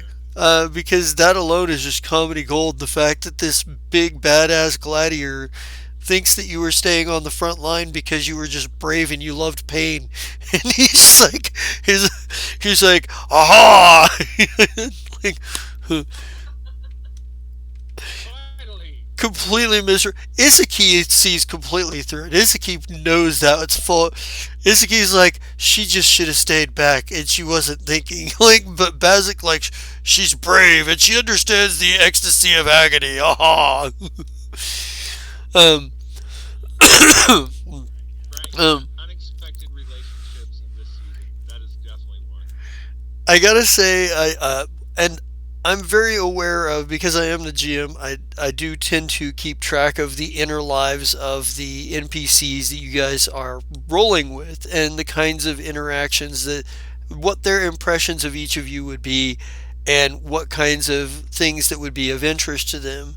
Um, you know, I was telling the Commodore the other day that uh, I actually was imagining that while Shaba and crew are off like dealing with this plague, that there's probably a conversation between Scramjet and Whistlefizz having to do with Scramjet feeling a little miffed that the two of them probably have two of the lowest bounties on the of the known crew of the Fire Shrike and feels like he needs to get closer to the captains because that's where the action is.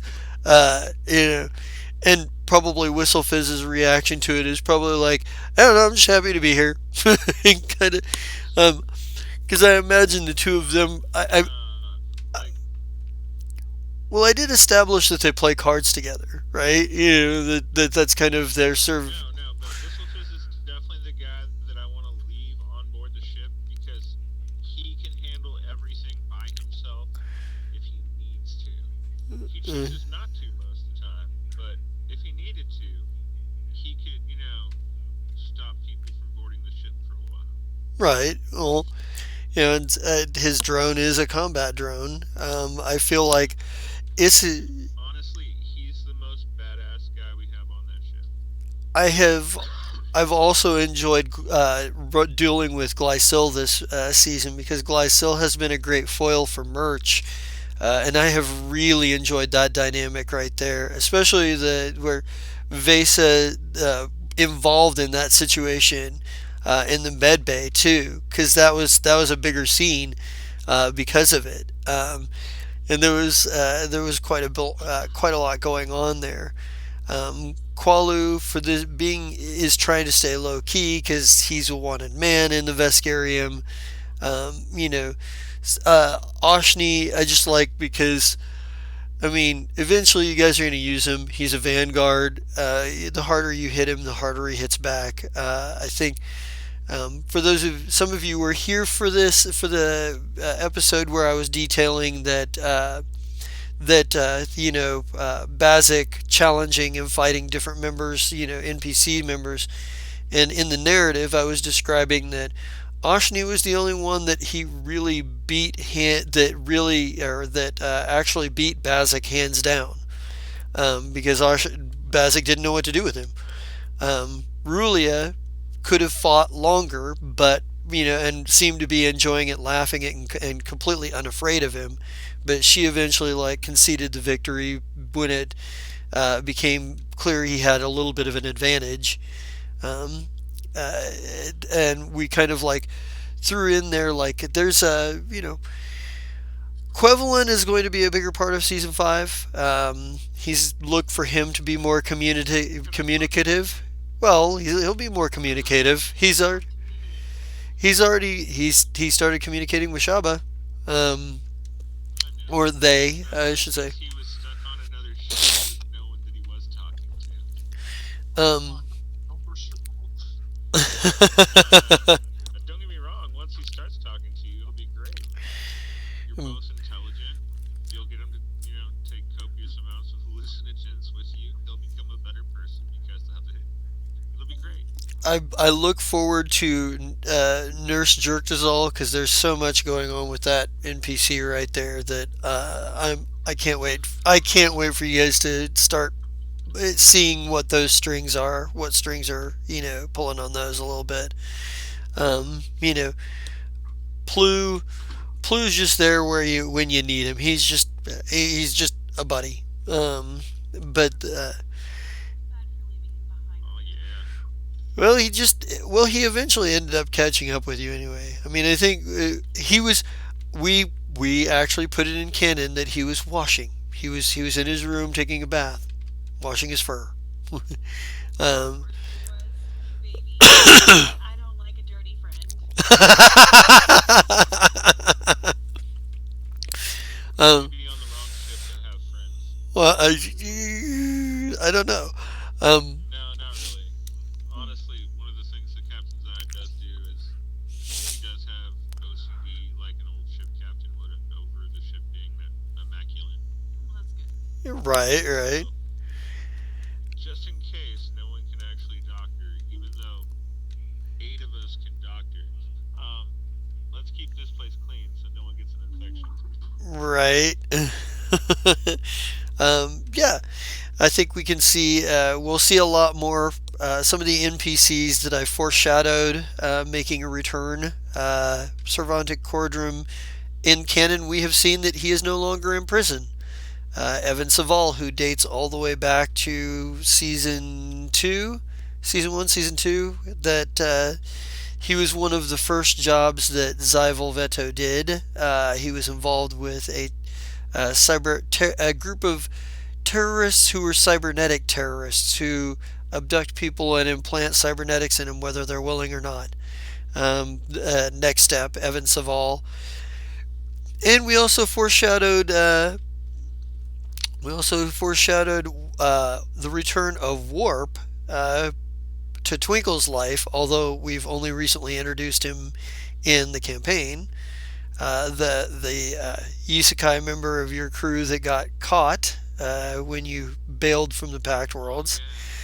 yeah. We've seen that the three of them are being backed by corporate entities that are being represented by Vase's father, uh, of all people. That guy is such an asshole. So we'll be seeing a little bit more of that. Yeah, the Aspis Consortium is still out there. They're still like doing things, and the web of their interests still continue to touch upon what's going on with Volvetto and the Fire Shrike and crew. Um, and hopefully we'll be able to get to the Marixa Republic and get you guys into this crazy universe saving stuff that's going on. So I'm looking forward to the next season. I'm looking forward to everyone kind of like developing and bringing in whatever ideas they've got uh, for new story arcs that involve each and every one of them. Um, Does anybody have any final thoughts before we start doing sign offs? Diplomatic titties forever. Good God.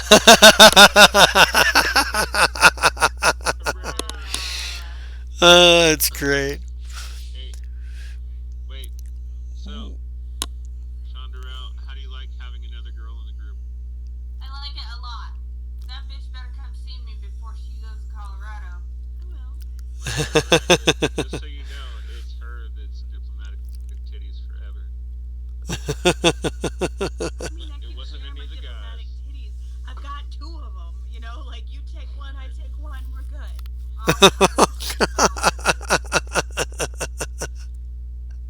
Oh, oh, Wow. Right on. and fucking Elmer's glue all over my hands. It's what happens when you craft. Ah. Guess. You once knew a florist who worked with glitter. Ah. You I mean, know when he had left a room or been in a room ever because if there's you trail. come at me and you have glitter, I'm just gonna assume you went to the strip club. Yeah, Yeah. true. Yeah. Well, It's probably a good he may assumption. have. I'm gonna say no. He wasn't a strip club kind of guy, but Yeah, you never know. oral arrangements. Well, I guess with that said, got a chance to kind of talk to everybody about characters, story arcs, and everything like that. I think this is probably the end of our retrospective episode, and we'll get started. Whoa, wait, wait, what? One more thing. Does anybody feel that they weren't getting enough time on screen, or that we were having some problem that we needed to talk about now so that it doesn't happen next season? We can't hear you, Brian. I'm myself for it. Oh, okay. Hmm. Anybody? All right. All right. Yeah. Well, I mean, better to bring it up now instead of let it, fester. How it could work. right on. Well. Oh, What but about Uncle Fester? All right. Talking shit on Uncle Fester. No, I love Uncle Fester. As creepy as he is. He's not Everybody that gets their creepy by time. today's standards. All right. Well, I think let's go ahead and get sign offs a rolling. And let's start with Cyrus. Start with you. Hello, ladies and gentlemen. My name is Cyrus Smith, and I'm finally back here on the Fire Shrike. Yep, we missed the diplomatic titties, but we'll be back for all of the other crazy shenanigans that are sure to ensue. Let's see. You can also catch me. Well, let's see. Tomorrow should be Don't Seattle for Anything Less, where I'm playing Drifter, the sweet little old lady that loves nothing more than running people over with her truck. Of course, it's also been described as a tank, so whatever you fancy there. It won't be this week. It may not be next week, but I think Wednesday, if that is something that is still open, someone has talked me into bringing back Cowboy Bebop, powered by vultures.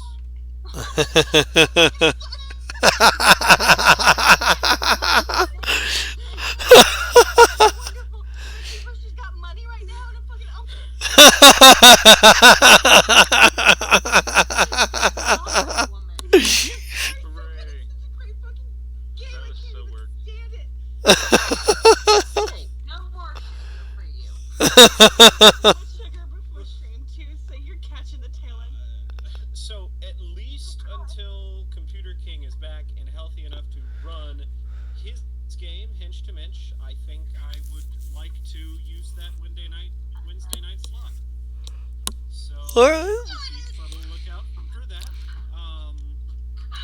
You you can also find me on Thursday in Project Severovo, where I'm playing Anatoly Bashchenko, the crazy madman of a cook who has decided to stick around after it's kind of been determined that, when the morning passes and the next day comes, it's Groundhog Day. Oh yes, Yeah, the verb Groundhog version Day. of Groundhog Day. Groundhog Day. The past tense verb of, Yeah. currently Groundhog Daying, have Groundhog Dayed, will Groundhog Day. Sorry.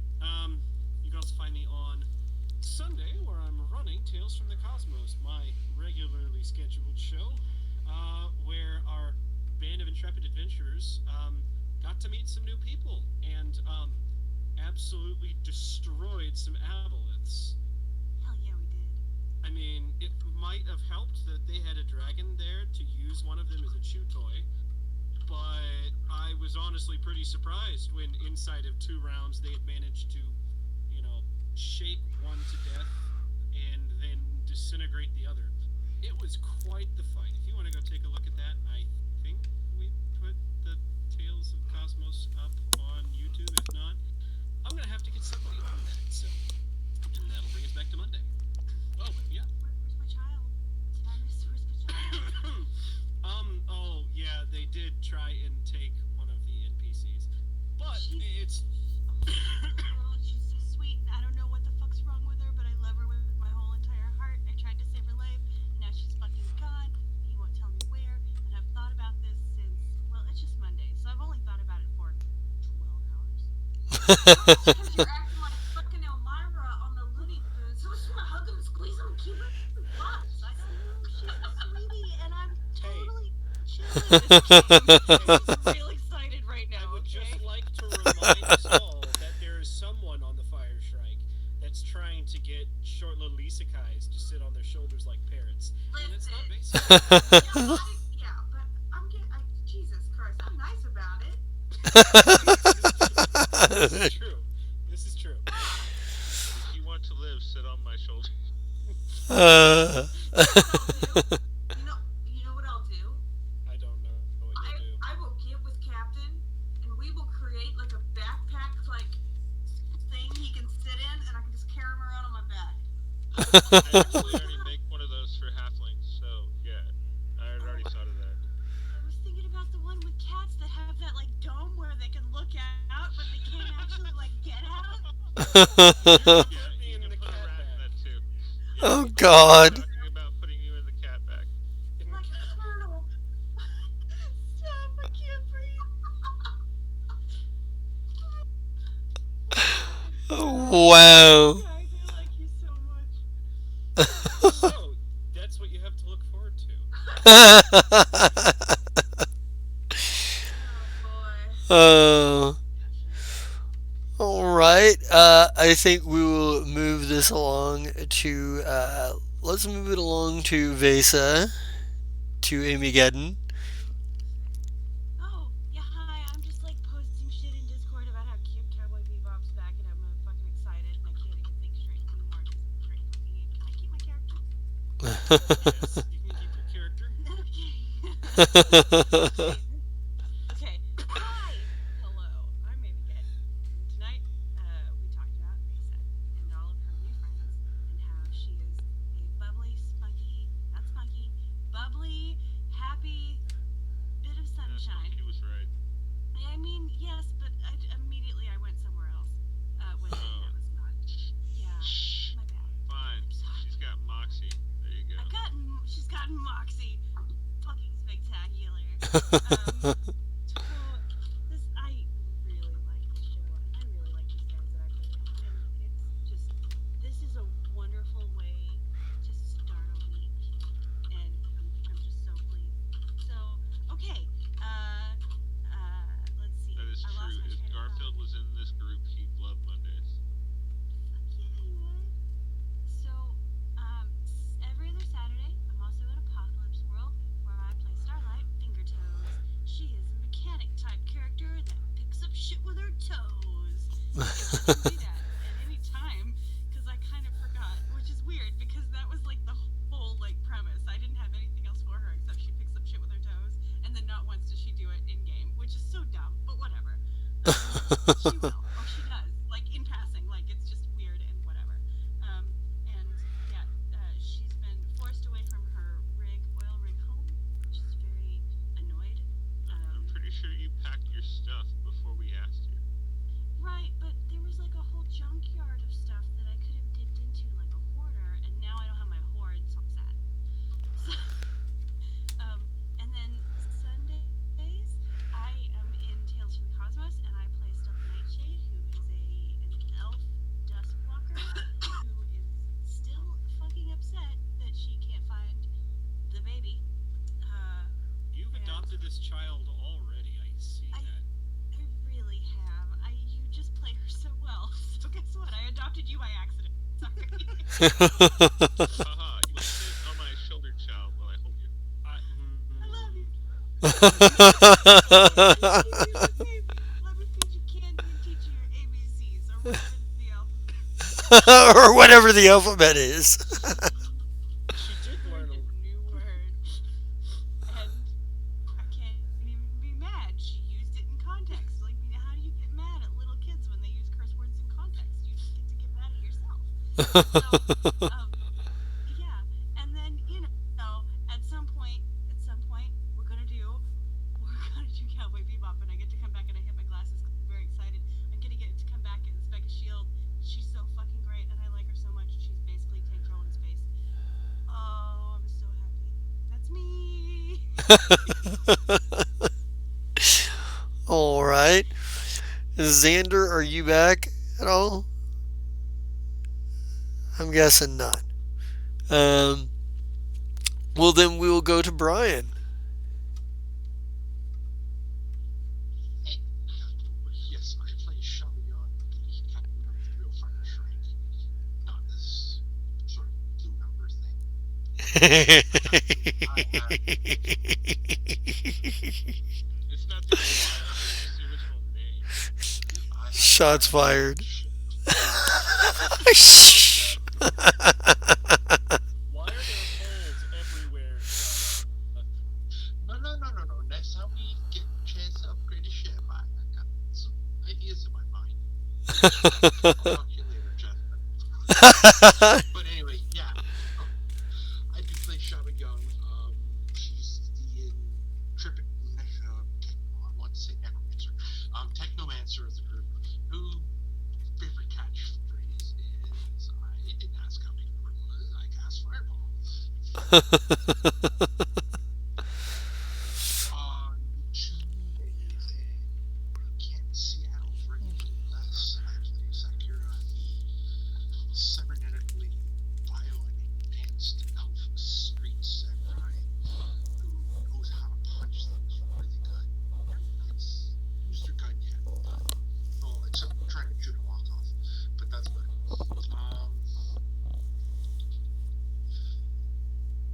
Sundays I play Hotspur, the Hobgoblin Fighter, and Cosmos. I'm planning to make this week. Family obligations, but anyway, and that is it for games. I have a game I'm thinking of running, percolating in the back of my head, so that might come out sometime. Wait and see. Alrighty. Scott, you ready to do a sign off there, buddy? Yeah. All right.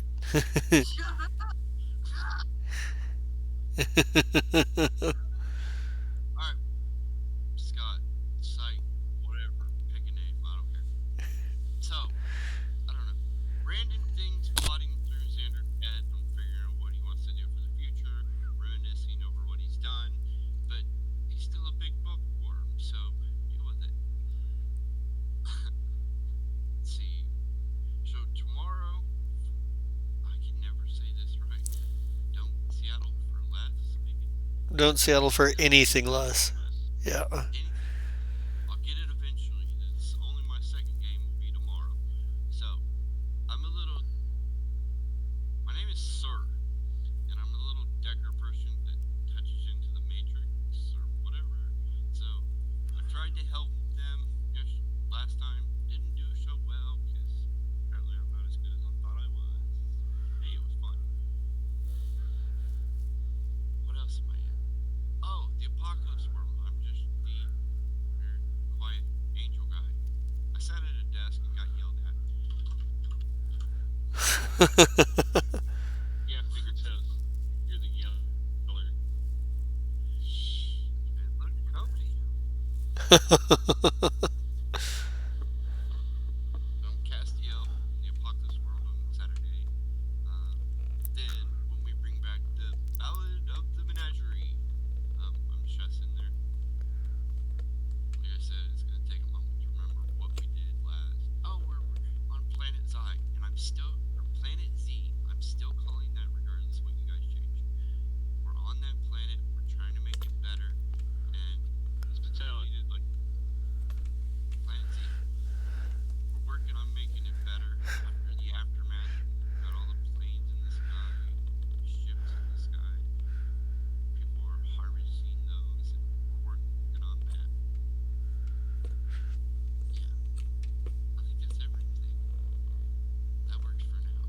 Right on. Well, let's go to the Commodore here, because, he always leads into us here. That's true. So, first of all, ladies and gentlemen, tonight is Monday, and I play Captain Zai, a 6'4" Kasathan, which means I have forearms and I kind of look like Goro. But tonight is actually about the Jester because this is episode 126 by default, and he has been working his ass off for this for an incredibly long time. Like I said, 2017. This is a long ass game, and we've had lots and lots and lots of fun. I'm also playing in the every other week Apocalypse World as Lemmy Pop Stardust, the whole show with my magic guitar, and pulled out a big boat cannon at the end of this episode, which was kind of fun. Oh, and I made sure that there were giant mutant fish in the ocean, Yeah, so that was pretty cool too. yeah. And I wouldn't like Aquaman sometimes. Right? Hey, there might be an Aquaman.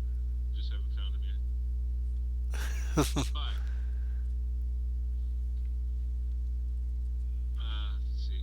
Tonight's episode was brought to you by Ports, Booze, and Bitches. It's food worth dying over. It's an interdimensional dive bar. If you ever get the chance, t-shirts are like 20 credits. Except in remote locations where they're trying to sell them. Justin. You need 8 credits here. Alright. I'll take 12 then.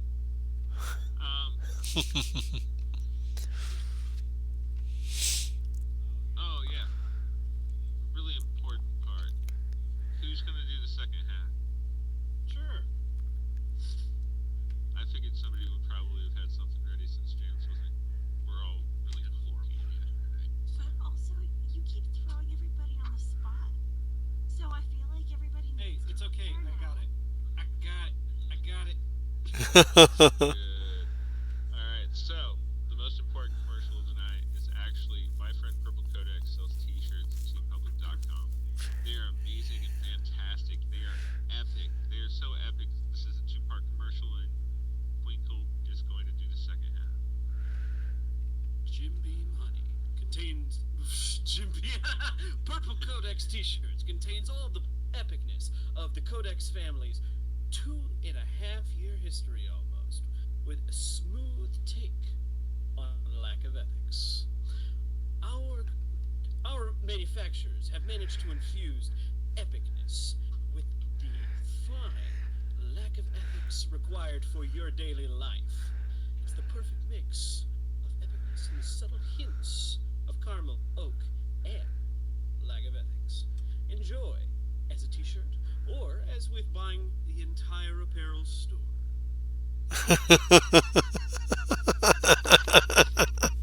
wow. Brought to you by Jim Beam Honey. What the fuck? It's way. Thank you. That was quite epic in itself. Now on to Purple Codex. Miss James. Can't wait to have James back. I am Purple Codex. We do this every Monday night. We've all had our fair share of like not being able to be here, but we still pull together, so it's kind of nice. And I really like the group, and I'm even happier now that there's another girl. I'm the only girl. Love you, girl. I'm just glad you guys get along and don't backstab each other all the time. We don't have time for that shit. We're grown ass women. Yeah. I don't want to go back to school.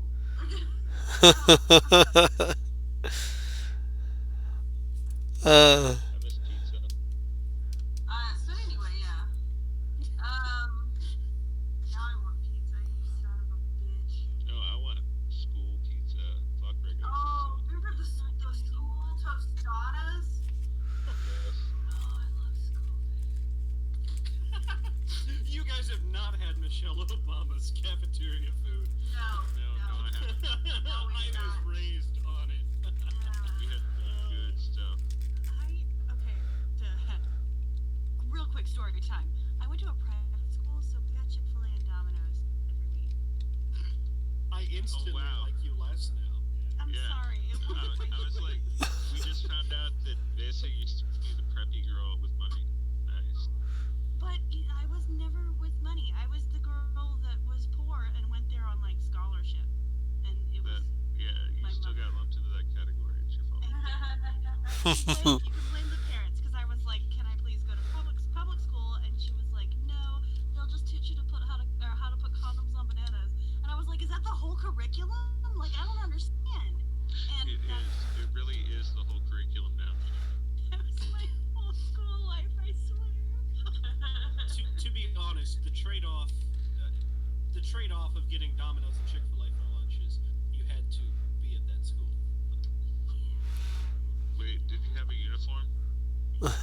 Super cute. It was a legit All like right. it was a No, Catholic no, I school wasn't girl gonna take it uniform. any further than that. I You can apologize for take it going that however far. as far as you want because I was young and stupid and I didn't care. Moving along. Vesa. You're welcome. And I think you're streaming on your own channel now, aren't you? Codex. Yeah. Yeah. Yeah, Good. but Amy, are you streaming tonight as well? Did you figure out how to do that? No, my computer's a piece of shit and it won't let me do all those things at Aw. once. Okay. Oh. Someday. Someday. All right. Well, I guess that brings it back to me. Well, I Thank yes. you, Jester. You get 1 billion experience. I get 1 billion Oh experience. yeah. Right? uh, That's just for me. uh, I'll throw in like 20. No, I'm just kidding. you'll throw a 20. Wow. Wow. Um, I am the Just a King Zerat. You can catch me here on Monday nights for the Fire Shrike, our flagship show that has been going on for a very long time. I sometimes lose track of how long, and I'm like, oh my god, wow, this is crazy. Um, for the Fire Strike, for my favorite group of space pirates, space terrorists, never do wells, and all of the craziness that goes along with all of them and everything they do. You can catch me here on Tuesday nights as well for Don't Seattle for Anything Less, where I play Salvo, the extraordinarily cocky elven combat mage who might actually use Fireball to answer problems as much as or more than Shaba. Um, now, maybe not quite more yet, but that does tend to be a signature move.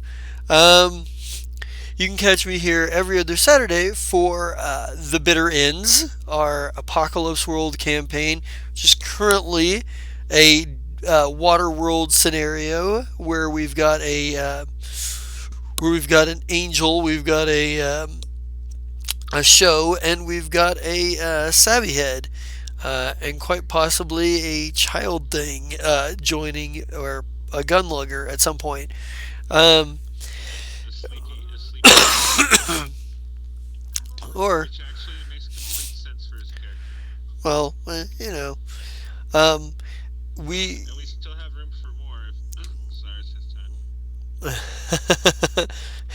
I think he's in. I think he's in. Like he's got Cosmos, Fire Strike. Don't settle for anything less than possibly. I do Yeah, enjoy as you say, gaming with Cyrus. He adds a component that we lack sometimes. let me. So remember, last fall I was in games 7 days a week, while at the That is same true. time completing an accelerated program on the East Coast. Yeah. That That almost killed just me. This that guy. also proves that you are awesome. This guy is just dedicated. He's dedicated. Um, Having to cut back just a little bit. you can. No, I understand. You can also, okay, when we do manage to get the casting issue squared away, we will bring back the Ballad of the Menagerie on Sunday nights, as opposed to Sunday days, afternoons, where Tales of Cosmos happens. I sometimes do something at nights. You can also, with that said, potentially sometime this week, if I can get or find my headphones, or buy new headphones, streaming on my other channel of Zerat, where I play video games and offer snarky comments about the games that I am playing. And let's see. Oh, yeah, social media. How can I forget? If you are watching on Twitch and you would like to go back and see this all over again and pick up on all of the random things you might not have heard because you know, your dog was barking in the other room, or your grandma was trying to tell you to take out the trash, or whatever it was, you can catch us on YouTube at Paradise Theater. And if you are watching on YouTube and you want to catch this when the energy is live crazy and nobody can ruin spoil the moment for you, you can catch us on Twitch at Paradise Theater. You see, ladies and gentlemen, there is one major difference between the two of them. On Twitch, there is an underscore between each word, and on YouTube, there is a space between each word. Or if you are looking to catch up on some scheduling updates, some, random thoughts, and some kind of memes, Oh, hot memes. Hot. those would be the ones. You can catch us at Pear Theater on Twitter. With that said, I believe that's all we've got for tonight. So let's get an RIP Fern and get out of here. RIP Fern. R.I.P. She's all about it. We are clear, I think.